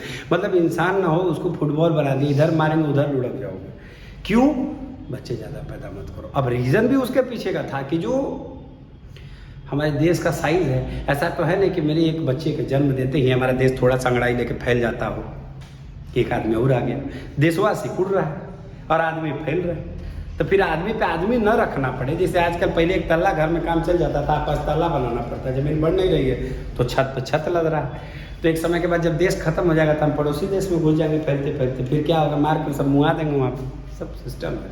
This is also a part of science कि इसीलिए तो रिप्रोडक्शन में आपको रिप्रोडक्शन को कंट्रोल कैसे करना है ये भी पर्टिकुलर एक चीज दिया गया है। अब देखिए, if the water temperature were to be increased by global warming most of the bacteria would die. अब अगर वाटर का टेम्परेचर बढ़ा ग्लोबल वार्मिंग के जरिए तो ज्यादातर बैक्टीरिया डाई कर देंगे, but the few variants resistant to heat would survive and grow further. यानी कि अब हम में ही से कुछ ऐसे इंसान होते हैं, बाबा रामदेव की जय, उनको आप देखते पूरा साल उघार रहते हैं, तो उनकी जो हीटिंग कैपेसिटी उनके अंदर ही हीटर जल रहा है, गीजर उनके अंदर नहीं है। 3-4 बार उलट के इधर उधर कूद लेते हैं, सुबह में उनका परमानेंट हीटर जारी रहता है। तो वो सियाचिन की बर्फ में जाके 2 किलो बर्फ खा के भी जी सकते हैं, उनको ठंडी नहीं लगेगा, लेकिन वो भी इंसान है। तो बाबा अगर अपनी जनरेशन को कंटिन्यू करेंगे तो किसी भी ग्लोबल वार्मिंग का सामना कर सकते हैं। लेकिन हम जैसे इंसान जो नॉर्मल टेम्परेचर में रहे हैं, हम खुद ही नहीं बचेंगे तो जनरेशन क्या बचेगी? ठीक, तो ये तो क्लियर हो गया कि बैक्टीरिया में ही हमने एग्जांपल दे दिया कि एक बाबा रामदेव भी हो सकते हैं, दूसरा हम लोग जैसे हो सकते हैं। तो बाबा रामदेव कितनों भी हीट सहेंगे लेकिन जिंदा रहेंगे, समझ रहे हैं ना? तो ये देखिए यहाँ लिखा हुआ है कि दस variation is useful for survival of species over time. यानी कि एक लाइन में अगर आपसे कहें कि बच्चों वेरिएशन क्यों जरूरी है, तो आप कहेंगे पीढ़ी दर पीढ़ी और समय के बदलाव के साथ जीते जिंदा रहने के लिए वेरिएशन की जरूरत बहुत जबरदस्त तौर पे हमें है। हम अगर अच्छा सोचो, अगर हमारे माइंड में अगर समय के साथ अगर हम टेक्नोलॉजी के साथ न जुड़े तो क्या ये पॉसिबल है कि हम सरवाइव कर पाएंगे? नहीं कर पाएंगे। अब पहले के लोग यहाँ से मैंने 2 किलोमीटर जाना रहता था तो पैदल, 10 किलोमीटर पैदल, 100 किलोमीटर भी पैदल। गंगा नहाने गए 2 महीना बाद आए, कितना खाली होते थे आराम से लोग, 2-2 महीना नहाने चल जाते थे। कहीं मेला चल गए, 3 महीना भूला गए, बीवी उनको भूल गई, वो बच्चों को भूल गए, वो कहीं और चल गए, उनका घर कहीं और बस गया, मालूम पड़ा घूम घाम के 3-4 खानदान बना दिए। बाद में एक दिन मिलकर क्या बोले, अरे पापा 300 साल पहले आप गए थे यहाँ से, अभी भी जिंदा है। ऐसा हुआ है? ऐसा ही हुआ। अच्छा आप एक बात इसको सोच के बताओ, हम लोग कहते हैं हमारा खानदान इतने दूर में फैला है। खानदान नहीं फैला है, हम लोग के बाबा ही फैल गए थे। वो जहां जहां फैले वहां एक एक परिवार बसाते गए, वो फैल गए, हम लोग का खानदान फैला। यानी कि ये ह्यूमन बींग्स ने प्रोडक्शन की, रिप्रोडक्शन किया। और रिप्रोडक्शन जाहिर सी बात है कि एक जगह अगर रख करके किए होते तो सब लोग वहीं मर जाते, अड़स के, जगह कम था तो घूम के किए होंगे। जहाँ जहाँ घूम के गए, जहाँ जहाँ पहुंचे वहाँ पहले का राजा नहीं थे, 108 रानियाँ, 200 रानी, 250 रानी, पूरा जीवन उनका रानियों में बनाने में। तो वो राजा को उतना ही बड़ा राज्य दरबार होता था कि भाई यहाँ से 100 किलोमीटर राजा का क्षेत्र है। तो जहाँ जहाँ वो जंगल में विजिट में निकले, रात में जहाँ रुकते थे वहाँ एक शादी, वहाँ फिर उनका एक खानदान। तो इस तरह से उनका पूरा एरिया बसते गया। पॉपुलेशन बढ़ा कैसे? ये भी तो एक क्वेश्चन आपके मन में आ सकता है कि आखिर दुनिया में इतने सारे लोग कैसे हो गए? आखिर हम कहेंगे कि हमको अपने बाबा का ओरिजिन किसी को नहीं याद है एग्जैक्टली। 7 पीढ़ी का नाम बताएंगे, 7 पीढ़ी के बाद वाले खुदे लोग दुनिया में, नहीं तो आगे का 7 पीढ़ी कौन बताएगा? जबकि हम लोग तो कई हजार लाखों सालों से इंडिया में, मतलब दुनिया में हम लोग हैं इंसान के तौर पे, है ना? तो हम खुद सोचने वाला विषय है कि ये कैसे हुआ और आज हम ऐसे कैसे मॉडिफाइड हो गए। पहले लोग बोलते हैं कि फला 10 फुट से नीचे का इंसान नहीं होता था। महाराणा प्रताप का भाला देख लो, हम लोग का छत इतना तो लंबा उनका भाला है, उनके भाला पे हम लोग सीढ़ी लगा के चढ़ेंगे तो उठाएंगे क्या? भाला दे देगा तो ले देगा, जमीन में हम लोग खुद दस जाएंगे। फिर 200 साल बाद हमारी पीढ़ी हमको भी निकालेगी। एक आदमी ट्राई किए थे बाबा का भाला उठाने के लिए, देखो उनका क्या हाल हुआ है। बात समझ रहे हैं आप? तो उस समय की डिमांड थी कि लोग लंबे होते थे, आज की डिमांड है लोग छोटे हो गए। हो सकता है आने वाले समय की डिमांड हो कि हम और छोटे हो जाएं, या हो सकता है आने वाले समय की डिमांड हम और छोटे हो जाएं, या फिर आने समय की डिमांड हो कि हम एक बार फिर से 10 फुट के हो जाएं। तो धीरे धीरे हमारे अंदर में वेरिएशन आता रहेगा और उसमें नई जीव फिर से हमारी तरफ पैदा होते रहेंगे और वो सर्वाइव करेंगे और वो रिप्रोडक्शन को कैरी करेंगे। आप समझ गए इस बात को ना? बड़ा लंबा चौड़ा एक लेक्चर था ये, यहाँ तक आपका बेसिक कॉन्सेप्ट था। What is the importance of DNA कॉपिंग in reproduction? DNA कॉपिंग का क्या इंपॉर्टेंस आप बताओ? डीएनए कॉपिंग नहीं होगी तो मींस जो मतलब आगे जो बच्चा होगा उसके अंदर जो कैरेक्टरिस्टिक्स हैं वो हमसे डिफर हो जाएंगे। क्या पता वो इंसान का ही बच्चा होगा कि नहीं होगा। डीएनए कॉपिंग नहीं होगा पता नहीं कुछ और बन जाएगा वो। तो रिप्रोडक्शन में डीएनए का कॉपिंग इसलिए भी जरूरी है कि हम डीएनए कॉपिंग होता है? नहीं होगा, नहीं होता है, होता है। अगर डीएनए रिप्रोडक्शन में अगर डीएनए की कॉपिंग नहीं होती तो फिर बहुत सारे ऐसे कैरेक्टर्स आ जाते जो हम में नहीं है, तो शायद वो इंसान ही नहीं कहलाता। लेकिन भाई हमारा बच्चा तो हम तो चाहेंगे ना कि वो इंसान कहलाए। तो इंसान का बच्चा इंसान कब कहलाएगा? जब हमारी डीएनए कॉपिंग होगी। तो ये कहीं ना कहीं जरूरी है। यानी कि it is important in the process of reproduction to maintain the similarities of species, right? Reproduction में सिमिलैरिटीज ऑफ स्पीसीज को मेंटेन रखने के लिए कहीं ना कहीं DNA. Why is variation beneficial to the species but not necessary for the individual?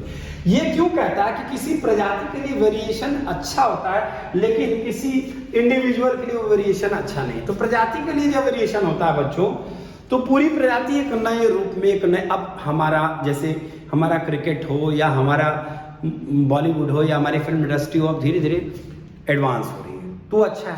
अब एक हीरो उसमें अभी 1960s के दौर का, मुगले आजम के टाइप का एक्टिंग करने लगे तो वो आउटडेट हो गया। तो इंडिविजुअल में वेरिएशन नहीं होना चाहिए। वेरिएशन हो तो पूरी सिस्टम में वेरिएशन हो, यानी कि इंसानों में वेरिएशन हो। तो ये मेरे अकेले एक बच्चे का ना हो, मेरे जैसे हजारों लाखों करोड़ों अरबों लोग जितने हैं सब में वो वेरिएशन हो। नहीं तो क्या होगा? अगर एक इंडिविजुअल में वेरिएशन होगा तो उसका बच्चा जब जन्म लेगा तो सब मजा लेंगे, ये देखो ऐसा हो गया। अभी किसी 2 हाथ 2 पैर 2 आंख कान नाक के साथ जब बच्चा जन्म लेता है तो हम क्या कहते हैं? अच्छा है, बच्चा सुंदर है, खूबसूरत है। अब सपोज कि उसका गर्दन ना हो, उसके हाथ ना हो, तो हम क्या कहेंगे? अरे डैमेज बच्चा पैदा हुआ है या ये है अच्छा से ये है वो बोलेंगे ना भाई। तो एक इंडिविजुअल में वो वेरिएशन अच्छा नहीं होता, उसमें जब हो जाता है तो उसको लोग तरह तरह की बातें बोलते हैं। लेकिन सोचो कि सब सारे ह्यूमन स्पीसीज का ही वेरिएशन इकट्ठा एक साथ हो जाए, यानी कि आने वाले 10 साल 20 साल बाद की जो पीढ़ी हो वो कुछ बदलाव के साथ पैदा हो, यानी कि वो जो वायरसेस हैं उनके प्रति हमसे ज्यादा पावरफुल हो उनसे लड़ने के लिए। तो ये तो जरूरी है समय के साथ, और शायद ये होगा भी। ये न सिर्फ जरूरी है, ये बल्कि होगा। हम एटमॉस्फेयर में हो रही बदलाव का असर हम अपने बच्चों में देख सकते हैं एक लंबे समय के बाद। आपने सुना होगा कि हिरोशिमा नागासाकी में जो एटम बम गिरा था तो कुछ दिन तक वहां पे जेनेटिकली डैमेज्ड बच्चे पैदा हुए और अभी तक भी होते हैं। लेकिन जो बच्चे उसी में ठीक ठाक पैदा होते हैं वो उस माहौल में अपने आप को एडप्ट कर चुके हैं, वो अपने आप को उसमें कंफर्ट जोन में ला चुके हैं। समझ रहे हैं बात को ना?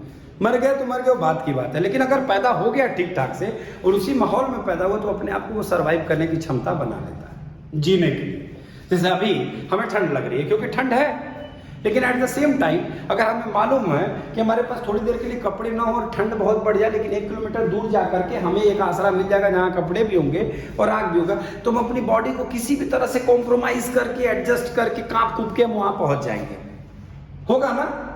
लेकिन ये बदलाव अगर एक दिन के लिए ना हो करके सालों के लिए हो तो हम अपनी बॉडी को या तो उस चीज के साथ एडजस्ट कर लेंगे या फिर हम मर जाएंगे। समझ में आया बात? दो ही पॉसिबिलिटीज हो सकती है, इधर कि हम मर जाएंगे और इधर कि अगर हम जिंदा रहेंगे तो हम उस टेम्परेचर में कंफर्टेबल हो जाएंगे। समझ रहे हैं बात को ना? ठीक, तो ये रहा बच्चों। अब देखिए mode of reproduction used by single organism. अब सिंगल ऑर्गेनिज्म का मतलब सिंपली बता सकते हैं यूनिसेलुलर की बात हो रही है। तो यूनिसेलुलर के लिए अब देखिए एक्टिविटी को देखते हैं। Dissolve about 10 gram of sugar in 100 gram of ml of water, यानी कि क्या करिए 100 ml पानी लीजिए, उसमें 10 ग्राम चीनी डाल दीजिए। Take 20 ml of this solution in a test tube and add a pinch of yeast granules to it. अर्थात ईस्ट क्या है बच्चों? आपको पता है कि यूनिसेलुलर ऑर्गेनिज्म है, तो आप उसको 20 ml टेस्ट ट्यूब में निकाल लीजिए और टेस्ट ट्यूब में थोड़ा सा ईस्ट के ग्रैन्यूल्स डाल दीजिए। अब एक कॉटन का प्लग, अब put a cotton plug on the mouth of the test tube and keep it in a warm place. एक गर्म जगह में टेस्ट ट्यूब को रुई से कॉटन से ढक दो और उसको ले जाकर छोड़ दो। After 1 or 2 hours put a small drop of yeast culture from the test tube on a slide and cover it with a cover slip. अब 1-2 घंटे के बाद कुछ ड्रॉप ईस्ट का मतलब जो उस टेस्ट ट्यूब में कल्चर कर दीजिए और फिर उसको कवर कर दीजिए कवर स्लिप से। कवर स्लिप भी होती है आपके लैब में, आपको पता होगा। And observe the slide under a microscope. आप उस स्लाइड को माइक्रोस्कोप के नीचे ले जाइए। अब क्या आप देखेंगे ये कि रिप्रोडक्शन जारी हो चुकी है। अब देखिए activity 2, wet a slice of bread. एक ब्रेड या रोटी का टुकड़ा ले लीजिए, उसको भिगा दीजिए, गीला कर दीजिए। ना गीला करने के लिए कुछ हो तो अपनी सलाइवा उस पर गिरा दीजिए, आप देख सकते हैं उसमें reaction. Keep it in a cool moist and dark place. घने अंधेरी जगह में, प्लस मॉइस्ट यानी कि जहां पे नमी बहुत हो। नमी कहाँ होती है? निचले इलाकों में, यानी किचन के अंदर के जो रैक्स होते हैं जहाँ पे सन वगैरह का कांटेक्ट नहीं पहुंचता है लंबे समय तक, वो एरिया मॉइस्ट हो जाता है। और कूल जाहिर सी बात है कि जहाँ धूप नहीं पहुंच रहा वहां का टेम्परेचर थोड़ा सा ठंडा तो होगा ही होगा। Observe the surface of slice with a magnifying glass. अब उस स्लाइस के सरफेस को आप मैग्नीफाइंग ग्लास से ऑब्जर्व करिए। Record your observation for a week, और 1 वीक तक आप कंटिन्यूअसली उसको ऑब्जर्व करते रहिए। आपको भी पता है कि ब्रेड की क्या हालत होगी 1 हफ्ते में, पता है ना? ठीक है। Compare and contrast the ways in which east grows in the first case and how mould grows in the second. अब मतलब दोनों केस में देख लीजिए, एक में आप देख लीजिए कि किस तरह से ईस्ट ने ग्रो किया पहले वाले केस में जिसमें हम चीनी पानी की सॉल्यूशन उसको डाले थे, और दूसरा वाले केस में देख लीजिए कि ब्रेड पे वो कैसे डेवलप किया हफ्तों तक आप करिए। Having discussed the context in which reproductive processes work, let us now examine how different organisms actually reproduce and the mode by which various organisms reproduce depend on the body design of organism। अर्थात बच्चों कि overall इस line का कहने का मतलब ये है कि अब चलिए हम लोग जानते हैं कि हम एक्चुअली ऑर्गेनिज्म कैसे रिप्रोड्यूस करते हैं। The mode of by which various organism reproduce, यानी कि वह तरीका जिससे बहुत सारे जीव जंतु रिप्रोडक्शन के प्रोसेस कंटिन्यू करते हैं, ये डिपेंड करता है उनकी बॉडी डिजाइन पे। किस पे डिपेंड करता है? बॉडी की डिजाइन पे। जैसी बॉडी की डिजाइन उसी हिसाब से उनका मोड ऑफ रिप्रोडक्शन होता है। तो let's start with fission. And fission अर्थात किसी चीज को तोड़ना।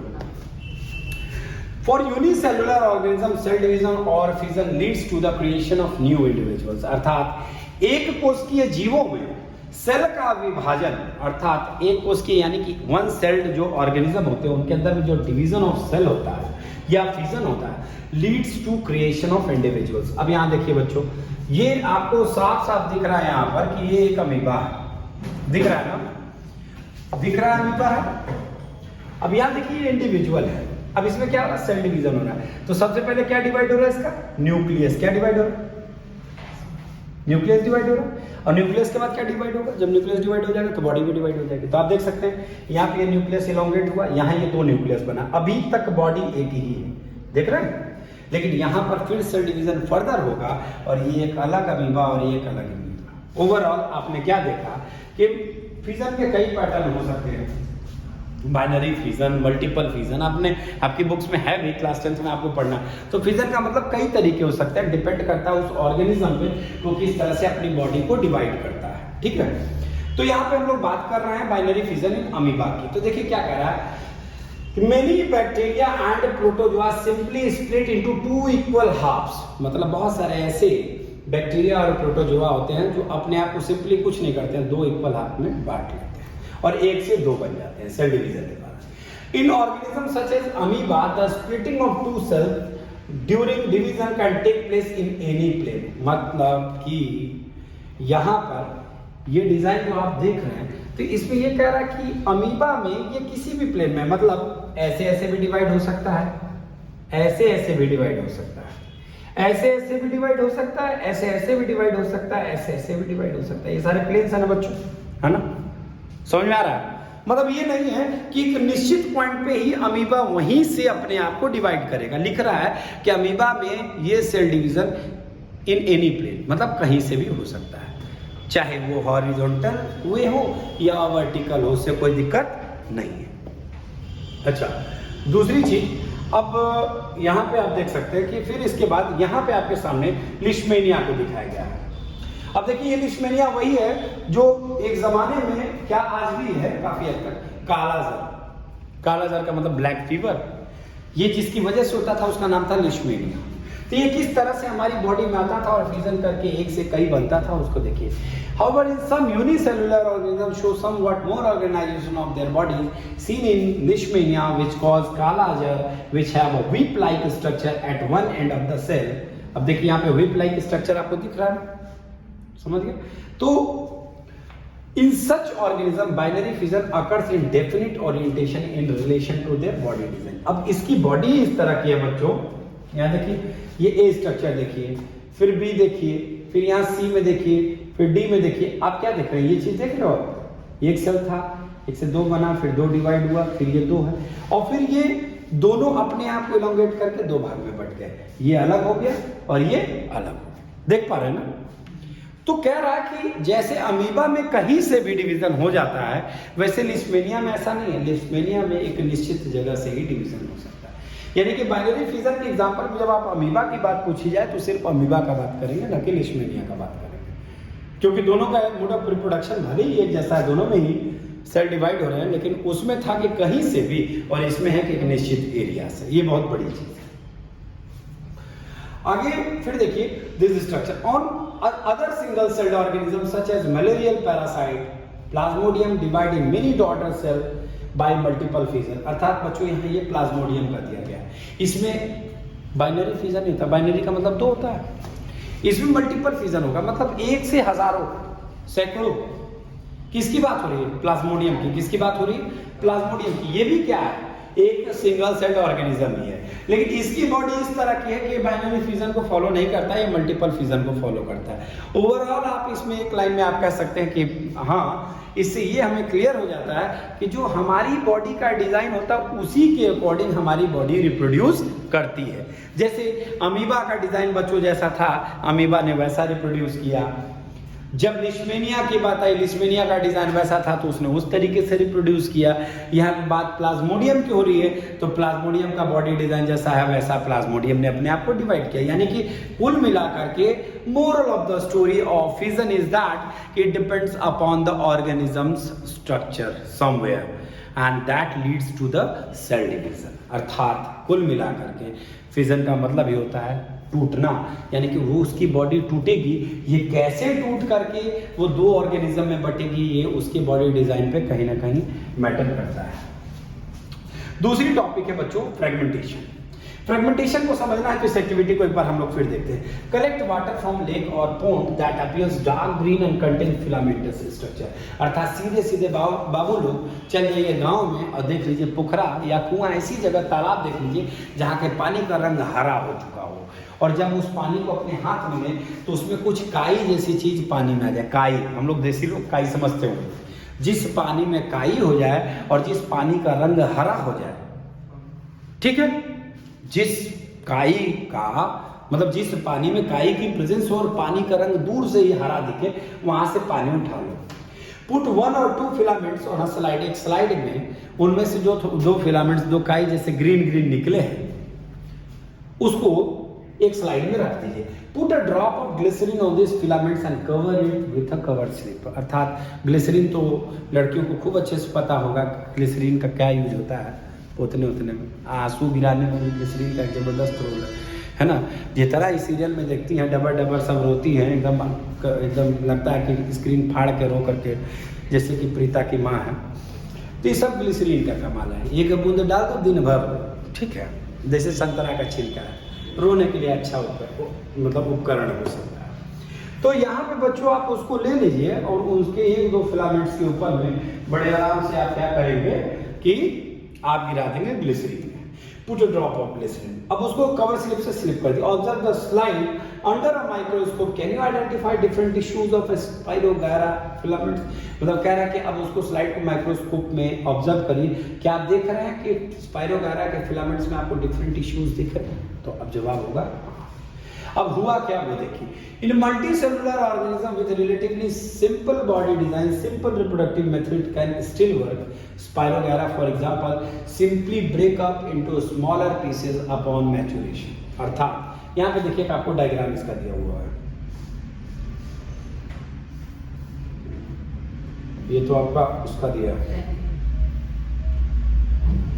फ्रेगमेंटेशन का मतलब यहां पर सिंपली है बच्चों कि इसको आप ऐसे समझ सकते हैं कि एक बॉडी है, एक जीव है, सिंपल है, और उसको मतलब वो क्या करेगा कि मान लीजिए ये उसकी बॉडी की डिजाइन है। उसकी बॉडी की डिजाइन सपोज मान लो कि इस तरह से बनाई गई है, ठीक है। ये क्या करेगा, अपनी बॉडी को टुकड़े टुकड़े में करके हटा देगा। क्योंकि हमने वर्ड पढ़ा फ्रेगमेंटेशन। फ्रेगमेंटेशन का मतलब होता है किसी चीज के टुकड़े हो जाना। गन्ने को देखा आपने ना, गन्ना, शुगर केन, तो उसमें आप देखते हैं फ्रेगमेंट्स बने होते हैं, वहां से आप काट सकते हैं, तो सबकी आइडेंटिटी उस गन्ने जैसी ही रह जाती है। यानी कि यहाँ पे अगर ये यहाँ से कटेगा तो ये भी अपनी पूरी बॉडी डेवलप कर लेगा, यहाँ से ये कटेगा तो ये भी अपनी पूरी बॉडी को डेवलप कर लेगा, और यहाँ पे निचला हिस्सा ये भी अपनी बॉडी को डेवलप कर लेगा। मतलब इसमें क्या है कि These pieces fragments grow into new individual, यानी कि जो इसमें से टुकड़े अलग अलग हुए एक नए इंडिविजुअल में तब्दील हो जाएंगे। Can we work out for the reason this based on activity we saw in 8.4? यानी कि क्या हम इसके लिए एक जो रीजन की बात करें वो हम समझ पा रहे हैं? आप देखिए एक्टिविटी 8.4 में अब इसके पीछे का कारण क्या था कि देखिए रिप्रोडक्शन हुआ। अब इस रिप्रोडक्शन के पीछे का बहुत सारा वजह हो सकता है। अब क्यों? क्योंकि वहां पे जो उसको कंडीशंस मिली, जो कंडीशंस उसके पास उसको मिली, जहां पर वो अपने आप को ग्रो कर सकता था, ये भी बहुत मैटर है ना भाई। रिप्रोडक्शन की बात कर रहे हैं तो कहीं ना कहीं किस मोड में, किस मीडियम में। यहाँ पे साफ तौर पे आपको ये लाइन आपको स्पष्ट कह रहा है कि स्पाइरोगायरा में आपने देखा कि अब क्या है, this is not true for all multi cellular organism, they can not simply divide cell by cell. ऐसा मल्टी सेलुलर ऑर्गेनिज्म के लिए सही नहीं है। हम क्या अपने हर एक सेल को डिवाइड नहीं कर सकते, मैंने 1 से तो 1 करोड़ सुमित हो जाते थे। This reason is that many multicellular organisms as we have seen are not simply a random collection of cells. Specialised cell are organised as tissue, जैसा कि अभी हम लोगों ने बात किया कि हर ऑर्गेनिज्म, उसमें ऐसा नहीं होता कि सब सिंपल सेल से इतने बड़े हो गए। हम लोगों में क्या है, स्पेशलाइज्ड सेल्स है। वो स्पेशलाइज्ड सेल स्पेशलाइज्ड टिश्यू को जन्म देते हैं और उससे स्पेशलाइज्ड ऑर्गन बनते हैं और हमारी पूरी बॉडी का मैकेनिज्म अलग हो जाता है। समझ रहे बात को आप लोग? क्योंकि हमारे बॉडी में हर सेल स्पेशलाइज्ड है अपने वर्क को करने के लिए। उसको वर्क दिया हुआ है कि जाओ तुम्हें ब्लड बनाना, जाओ तुम्हें नर्व बनाना, तुम्हें ये करना है, तुम्हारा ये काम है, तुम ब्लड बनाओ, तुम स्पर्म बनाओ, है ना। तो हम लोग मल्टी सेलुलर में हमारे पास एक स्पेशलाइज्ड पूरी चैनल बनी हुई है हमारे वर्किंग। अच्छा, फिर हमारे लिए इसीलिए थोड़ा सा कॉम्प्लेक्स भी हो जाता है रिप्रोडक्शन का। अब basic strategy used in multi cellular organism is that different cells perform different specialized function.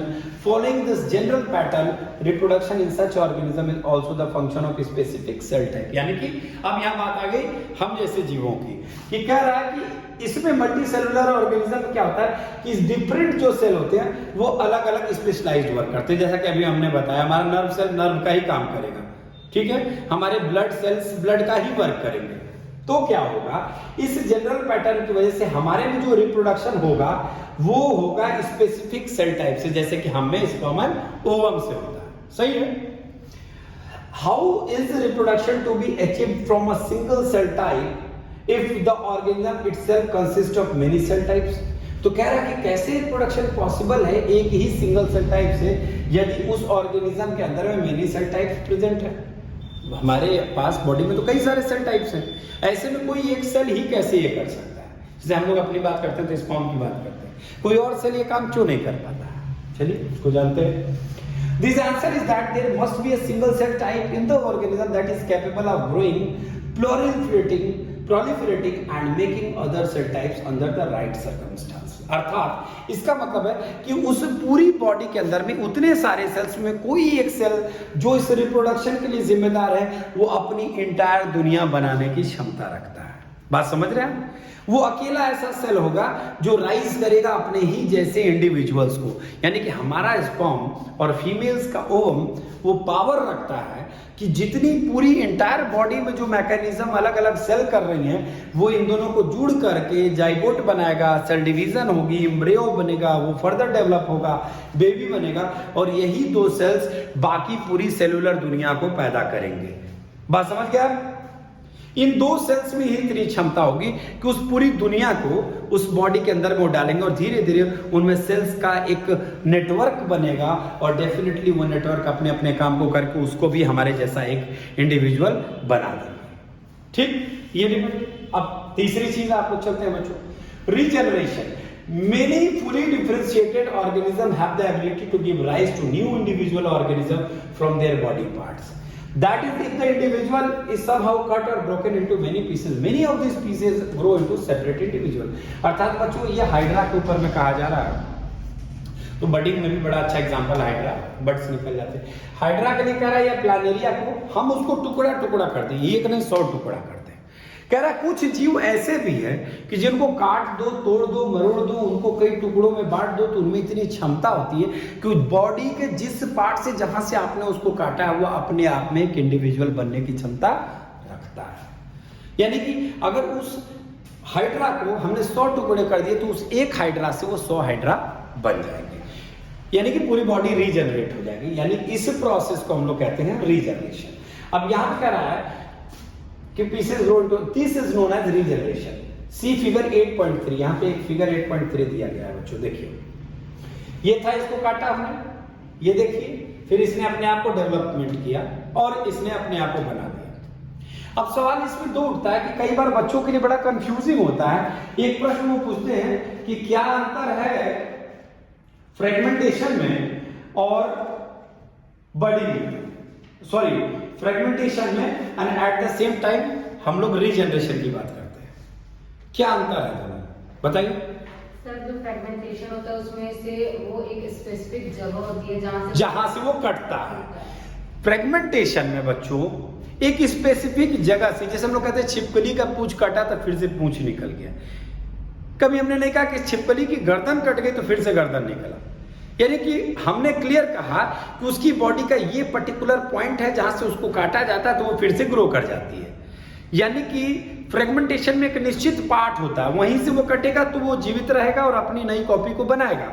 जबकि अगर यही सेम चीज अगर हम कहेंगे उसके किसके लिए, रीजनरेशन में, तो रीजनरेशन के अंदर में सिंपली हम कहेंगे कहीं से काट दो, वो नई जीव में तब्दील होने की क्षमता रखता है। यानी कि उसके लिए एक लॉ है, फ्रेगमेंटेशन के लिए एक लॉ है कि नहीं यहीं से आपको एक नियम वहीं से आप काट सकते हो, और रीजनरेशन के लिए कोई नियम नहीं है, जहां से मन करे वहीं से आप उसको काट दो, एक नया इंडिविजुअल वो बन जाएगा।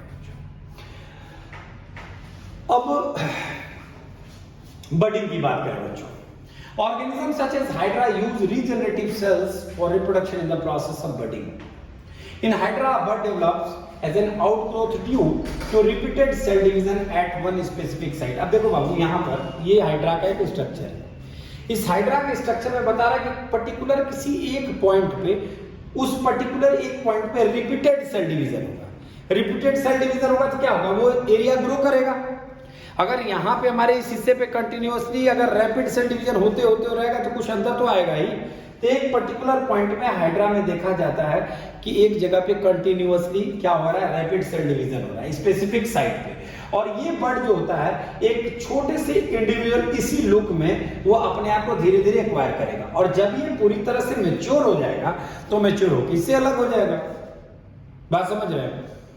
जैसे इसको आप सरल तरीके समझिए, कभी मंकी को आपने देखा होगा, तो मंकी जब अपने बच्चों को जन्म देते हैं तो कुछ दिन तक बच्चा उनके पास चिपका रहेगा, उस तरह से रहेगा एकदम। जब उस परिवेश में पूरी तरह से ढल जाएगा तो सेपरेट हो जाता है, वो अपनी एक अलग दुनिया में बसा लेता है। तो हाइड्रा की बॉडी पे नन्हा मुन्ना सा हाइड्रा तब तक सेल डिवीजन की वजह से चिपका रहेगा जब तक वो इतना बड़ा ना हो जाए कि वो खुद से अपने जीवन को चला सके। यही जब जो बर्ड होगा, जब इतना बड़ा हो जाएगा कि वो ऑलमोस्ट इसके बराबर या इसके आसपास आ जाएगा, तो अपने आप को डिटैच कर लेगा और वो एक नए ऑर्गेनिज्म की तरफ या एक नई ऑर्गेनिज्म की तरफ वो डेवलप हो जाएगा। यानी कि पेरेंट से डॉटर सेल वो बन जाएगा और अपने आप को सेपरेट कर लेगा, और वो खुद भी पेरेंट सेल बनने की क्षमता रखेगा। समझ गए बात को? तो यहाँ पे झोंटा जैसा जो स्ट्रक्चर है इसको टेंटिकल्स कहते हैं। क्या कहते हैं? हाँ, ऐसा लग रहा है कि जैसे मकई के बाल को जो है कोई चबा करके उस पर हरा रंग कर दिया, ऐसा ही है। बच्चे हैं सब ऐसे देखते हैं। और बच्चों, इस चीज की अगली पड़ाव है वेजिटेटिव प्रोपगेशन। सो यहाँ पर हम लोग देखते हैं there are many plants in which plants like root, stem, leaf develop into new plants under appropriate conditions. और ये तो आपको पता ही है कि हमारे आसपास में बच्चों बहुत सारे ऐसे प्लांट्स हैं कहीं से उग जाते हैं। गुलाब काट देंगे, गुलाब का पेड़ काटेंगे ना, रोज का प्लांट, तो कहेंगे अरे इसको टहनियों से काट दो, ले जाओ, हो जाएगा। किसी को हम जड़ समेत लगाते हैं, किसी को हम पत्तियों के जरिए लगाते हैं, है ना। अब पालक वगैरह क्या है भाई, विटामिन ए का एक अच्छा खासा स्रोत माना जाता, तो वो क्या, वो लीव्स है। क्या है? लीफ है। अब जिंजर विंजर की बात करें तो क्या है? रूट है ना। तो कुछ रूट से डेवलप होते हैं, कुछ स्टेम से डेवलप होते हैं। शुगर कैन स्टेम से डेवलप हो गया, गन्ना बीच में से काट के गाड़ दो जमीन में, नया निकल है। आलू को जहाँ पे उसका जहाँ पे आई जैसा स्ट्रक्चर होता है, जो आलू में जहाँ पे छेद होती है उसमें एक बट जैसा निकला रहता है, उसको वहीं से काटो जमीन में गाड़ दो, आलू का पेड़ निकल गया। आम की गुठली को डाल दो, वो सीड से हो गए। तो ये बहुत सारी अच्छी चीजें हैं साइंस के विषय में। हमारे आसपास की प्रकृति में हमारे पौधे कैसे, हम कृषि प्रधान देश में रहते हैं, कहीं ना कहीं हमें ये भी जानना चाहिए कि हम एक से मल्टीपल कॉपीज कैसे बना सकते हैं। तो इसी के लिए हम लोग पढ़ रहे हैं वेजिटेटिव प्रोपगेशन, तो कहीं ना कहीं इनकी डेवलपमेंट के। Unlike in most animal, plant can Indeed use such a mode for reproduction. This property of vegetative propagation is used in methods such as layering or grafting to grow many plants like sugarcane, roses, grapes for agricultural purposes. अब देखो बच्चों, वहाँ तो बात organism की थी, अब यहाँ बात आ गई प्लांट की। अब हमारे पास 10 पेड़ हैं गुलाब के, लेकिन हमने कसम खा ली कि नहीं, हम इस 10 पेड़ को 1000 पेड़ में तब्दील करेंगे और कम समय है, तो ग्राफ्टिंग लेयरिंग जैसे मेथड का इस्तेमाल किया जाता है। बेसिकली एग्रीकल्चरल एक्टिविटीज को बढ़ावा देने के लिए, प्रोडक्टिविटी को कम समय में लाने के लिए कहीं ना कहीं ये बेहद जरूरी है। तो ऐसी स्थिति में इनको एक हमारे पास में इस तरह से इस मेथड को कंटिन्यू किया जाता है कि हम अपनी एग्रीकल्चरल एक्टिविटीज को in short span of time हम डेवलप कर सकें, है ना। तो जैसे अब यहाँ पे देखिए, plant raised by vegetative propagation can bear flower fruit earlier than those produced from seeds. यानी कि इसका मूल मकसद ये था कि इस चीज का मूल मकसद क्या था कि वेजिटेटिव प्रोपगेशन क्यों हुआ? तो वेजिटेटिव प्रोपगेशन इसलिए हुआ कि ताकि उस जीव, उस प्लांट के हम लोग डेवलपमेंट को कम समय में कर सके। अब जाहिर सी बात है कि अगर मैं अभी आपसे कहूं कि एक गमले में एक सीड डाल दी जाए, क्या डाल दी जाए? एक सीड डाल दी जाए, और एट द सेम टाइम, हाँ ठीक है, अभी ये देखिए मक्खी जो है अपनी लकीरें बना रही है। गुड, जब जाओ, हो गया जान गए। तो यहाँ ये देख सकते हैं कि अब यहाँ पे इसका एक मकसद होता है बच्चों कि वेजिटेटिव प्रोपगेशन क्यों हुआ। पहला चीज तो आप क्लियरली बता सकते हैं कि कम समय में, अरे सीड से जितना टाइम उसको लगेगा उतना बड़ा होने में, उतने देर में आप न जाने कितने प्लांट्स उससे बना चुके होंगे। तो वेजिटेटिव प्रोपगेशन का एक सबसे बड़ा फायदा है टाइमिंग का एडवांटेज है। दूसरा, डिजायर्ड कैरेक्टर्स, हमें ऐसा ही पौधा चाहिए तो हम ये कहीं ना कहीं हम कर सकते हैं, टाइम भी बचाएगा, डिजायर्ड कैरेक्टर भी डेवलप होने में कम समय लगेगा। आपने देखा होगा ये खास करके ओनियंस की खेती में, प्याज की खेती में होता है कि पहले लोग क्या करते हैं, उसको सीड के टाइप से बो देते हैं, कुछ दिन में जब वो प्लांट जैसा निकल जाता है तो उसको मार्केट में वो लोग बेच देते हैं, और कुछ लोग उसी को डायरेक्ट अपने खेत में प्लांट करते हैं। देखा ना आपने? देखा कि नहीं देखा? तो ये भी एक तरीका है कि सीड से सीडलिंग बना दो, सीडलिंग से प्लांट बनने में कितना टाइम लगेगा। तो मेन प्रोसेस वहां पर है, तो ये टाइम को बचाने के लिए था। तो आप एक बहुत बढ़िया इसका आप एग्जांपल बता सकते हैं कि टाइम को बचाता है। अच्छा, इसके अलावा बच्चों और भी चीज आती है कि जैसे such methods are also make possible the propagation of plants such as banana, orange, rose, jasmine that have lost the capacity to produce seed। अब कुछ ऐसे भी बच्चों फल फूल ऐसे होते हैं कि जो अपनी क्षमता को एक बार जन्म देने के बाद खो बैठते हैं, जिसमें आपका प्रमुख नाम केले का पेड़ है। आपने सुना ना कि एक फल आने के बाद खत्म कहानी उसकी। तो ऐसे में उस प्लांट की तो पीढ़ी ही खत्म हो जाएगी।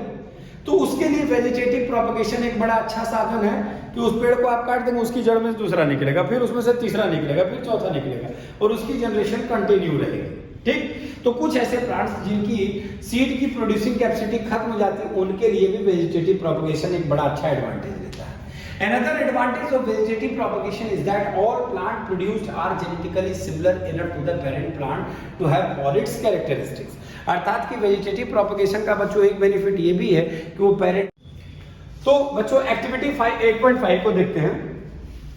यहाँ पे आप देख रहे हैं, कह रहा है एक पोटैटो को लो, यानी एक आलू का टुकड़ा ले लो, आलू ले लो, observe its surface, can notches be seen. अब नॉच का मतलब क्या होता है? उभार दिख सकता है क्या? आलू में तो हाँ दिखता है। आलू एकदम मंडे की तरह तो ओवल होता नहीं है, या रसगुल्ले की तरह गोल नहीं होता है, जगह जगह उसमें नॉचेस दिखते हैं।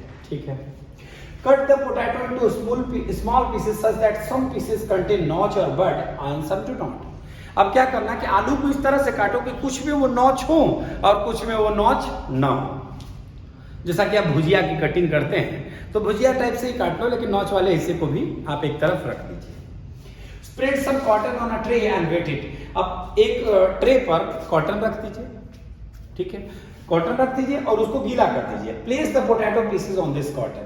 उस कॉटन के गीले कॉटन के ऊपर में आप आलू के उस टुकड़ों को सजा दो अच्छे से। Note where the pieces were bud are with the bud are placed. आप ये भी देखिए कि आपने उन बर्ड्स वाले पीसेस को कहां प्लेस किया। Observe changes taking place in potato pieces over the next few days, make sure that cotton is kept moistened. अर्थात ध्यान से देखिएगा कि कॉटन लगातार गीला बना रहे और 2, 4, 5, 10 दिनों तक आप उस पोटैटो में चेंजेस को देखने की कोशिश करिएगा।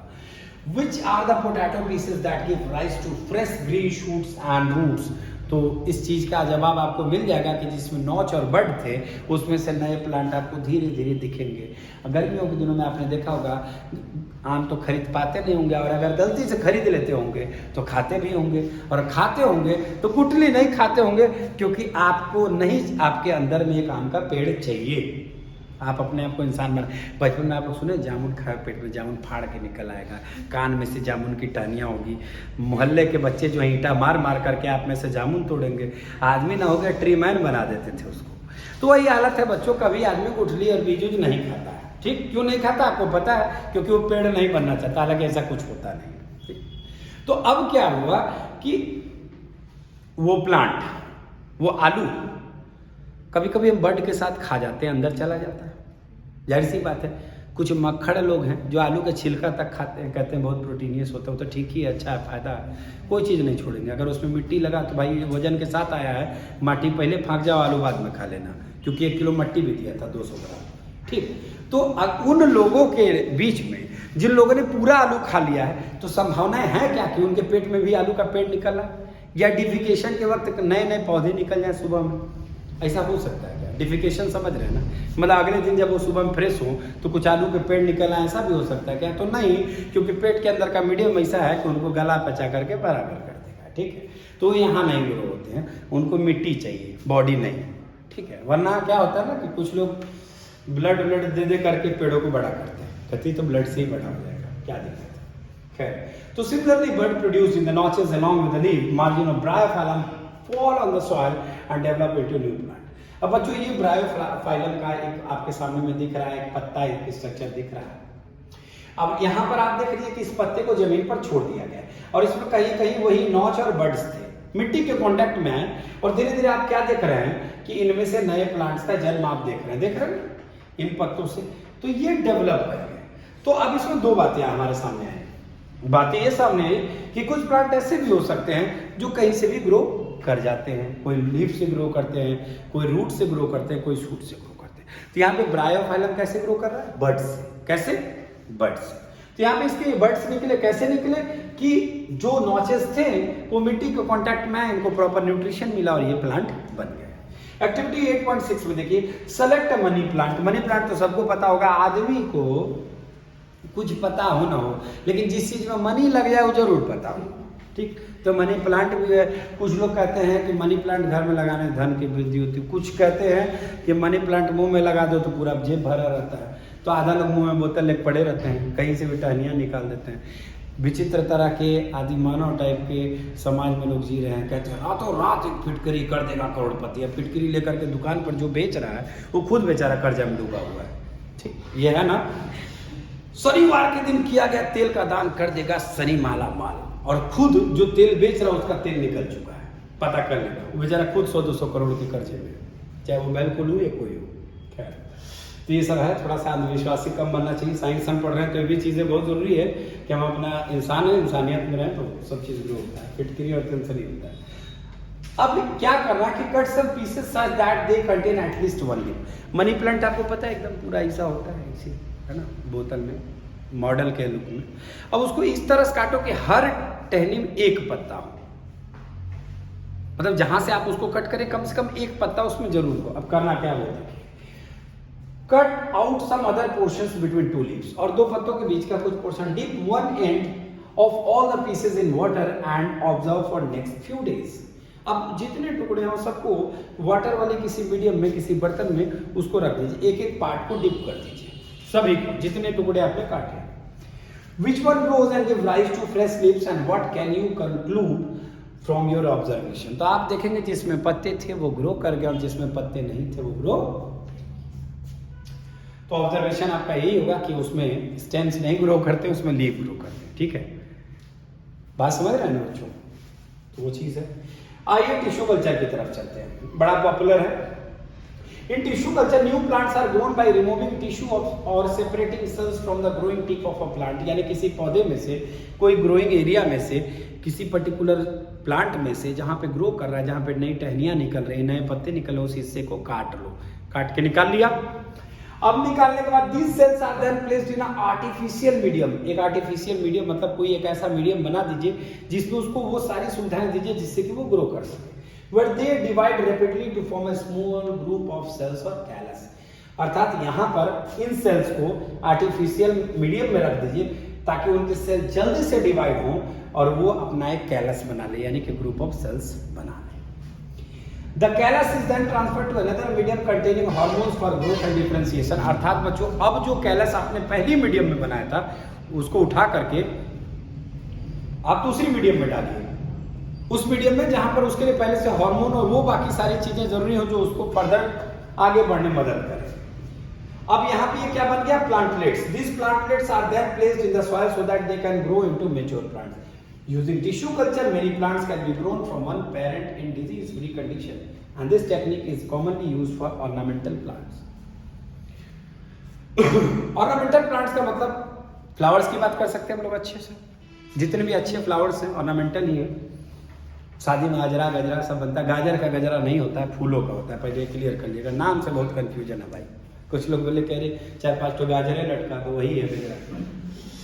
तो यहाँ पे टिश्यू कल्चर में ये भी चीज बताया गया कि वो जो पौधे हैं जिनका बहुत ही ज्यादा महत्व है बच्चों, मतलब ऑर्नामेंटल जिनकी वैल्यू है, आप सोचो कि उस पेड़ में कहीं से बीमारी लग गई तो हम बीमारी वाले हिस्से को ना काट करके वो जो डिजीज फ्री एरिया उसका वहां से उस कैलस हमने उस एक सेल को निकाला, उसको प्रॉपर मीडियम में डाला ताकि वो कैलस बन सके, फिर उस कैलस को निकाला और न्यूट्रिटिव मीडियम में हार्मोन्स वगैरह के इन्फ्लुएंस में लाया कि अब वो प्लांटलेट्स बन जाए। 2 स्टेप होता है प्लांटलेट्स का, मतलब कि वो लगभग एक पौधे का रूप ले लिया और उस एक सेल से जो आपने काटा था उससे जो कैलस बना और उससे जो प्लांटलेट्स बने 1 से 1000, एक पेड़ से हजारों पेड़ बनाए जा सकते हैं। और इस तरह से न सिर्फ आपका टाइम बचेगा बल्कि आप अपनी इच्छा के अनुसार पौधों में अच्छे अच्छे कैरेक्टरिस्टिक्स के साथ उनको जन्म देने की क्षमता अपने इन हाथों से रखेंगे।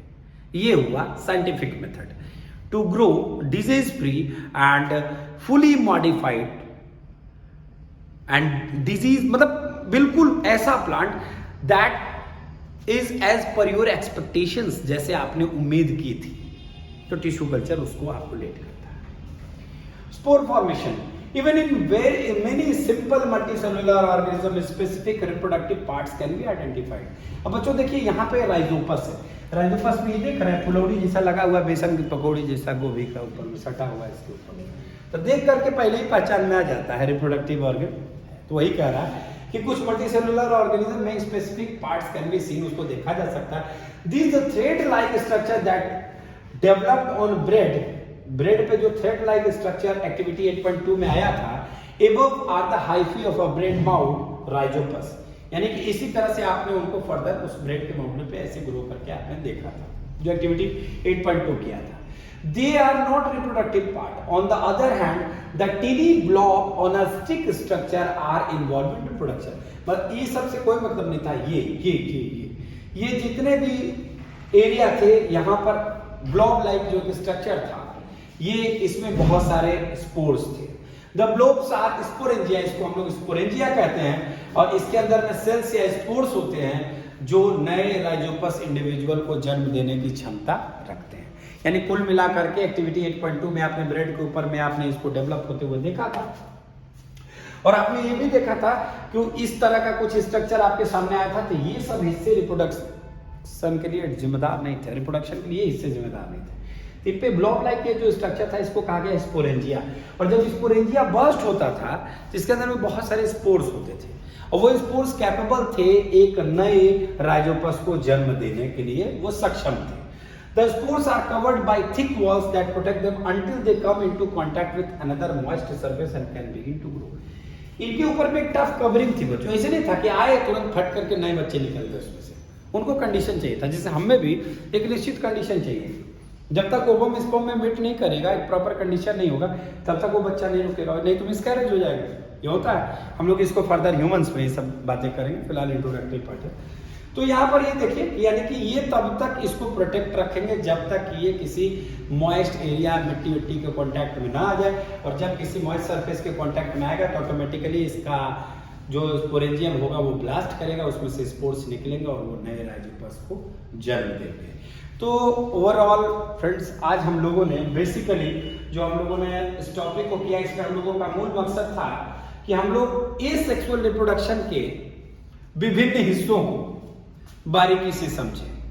अब जाहिर सी बात है कि एसेक्सुअल रिप्रोडक्शन खत्म जैसे ही होता है, हमारी अगली टॉपिक होगी सेक्सुअल रिप्रोडक्शन, और जाहिर सी बात है हम प्लांट और एनिमल्स की बात करने वाले हैं। तो अगली पार्ट में आपको सेक्सुअल रिप्रोडक्शन इन प्लांट्स की बात होगी, एंड फर्दर इस टॉपिक को आप अच्छे से देखें, कई सारे क्वेश्चंस आपके मन में आ रहे होंगे, कमेंट सेक्शन में जरूर क्वेश्चंस को बताएं। साथ ही साथ जो बच्चे मेरे साथ लाइव इस समय क्लास में हैं, बच्चे यहाँ तक इस टॉपिक को ले जा करके घर पे करें और इसमें से कई सारे क्वेश्चंस निकालें। Definitely I will be there for give you answers each and every one. सभी लोगों को मैं यहाँ पर अवेलेबल रहूँगा, आपको वो आंसर्स दूंगा और नेक्स्ट टॉपिक को कंटिन्यू करेंगे और फिर हमेशा की तरह इसके सारे एनसीईआरटी के क्वेश्चन हम करेंगे ही करेंगे और साथ ही प्रीवियस ईयर में रिप्रोडक्शन के जितने भी क्वेश्चंस हैं सैम्पल पेपर में वो भी मेरी एक वीडियो में मैं आपको सॉल्व कराऊंगा। सो इसके सेकंड पार्ट के लिए फिर से मिलते हैं, तब तक के लिए धन्यवाद।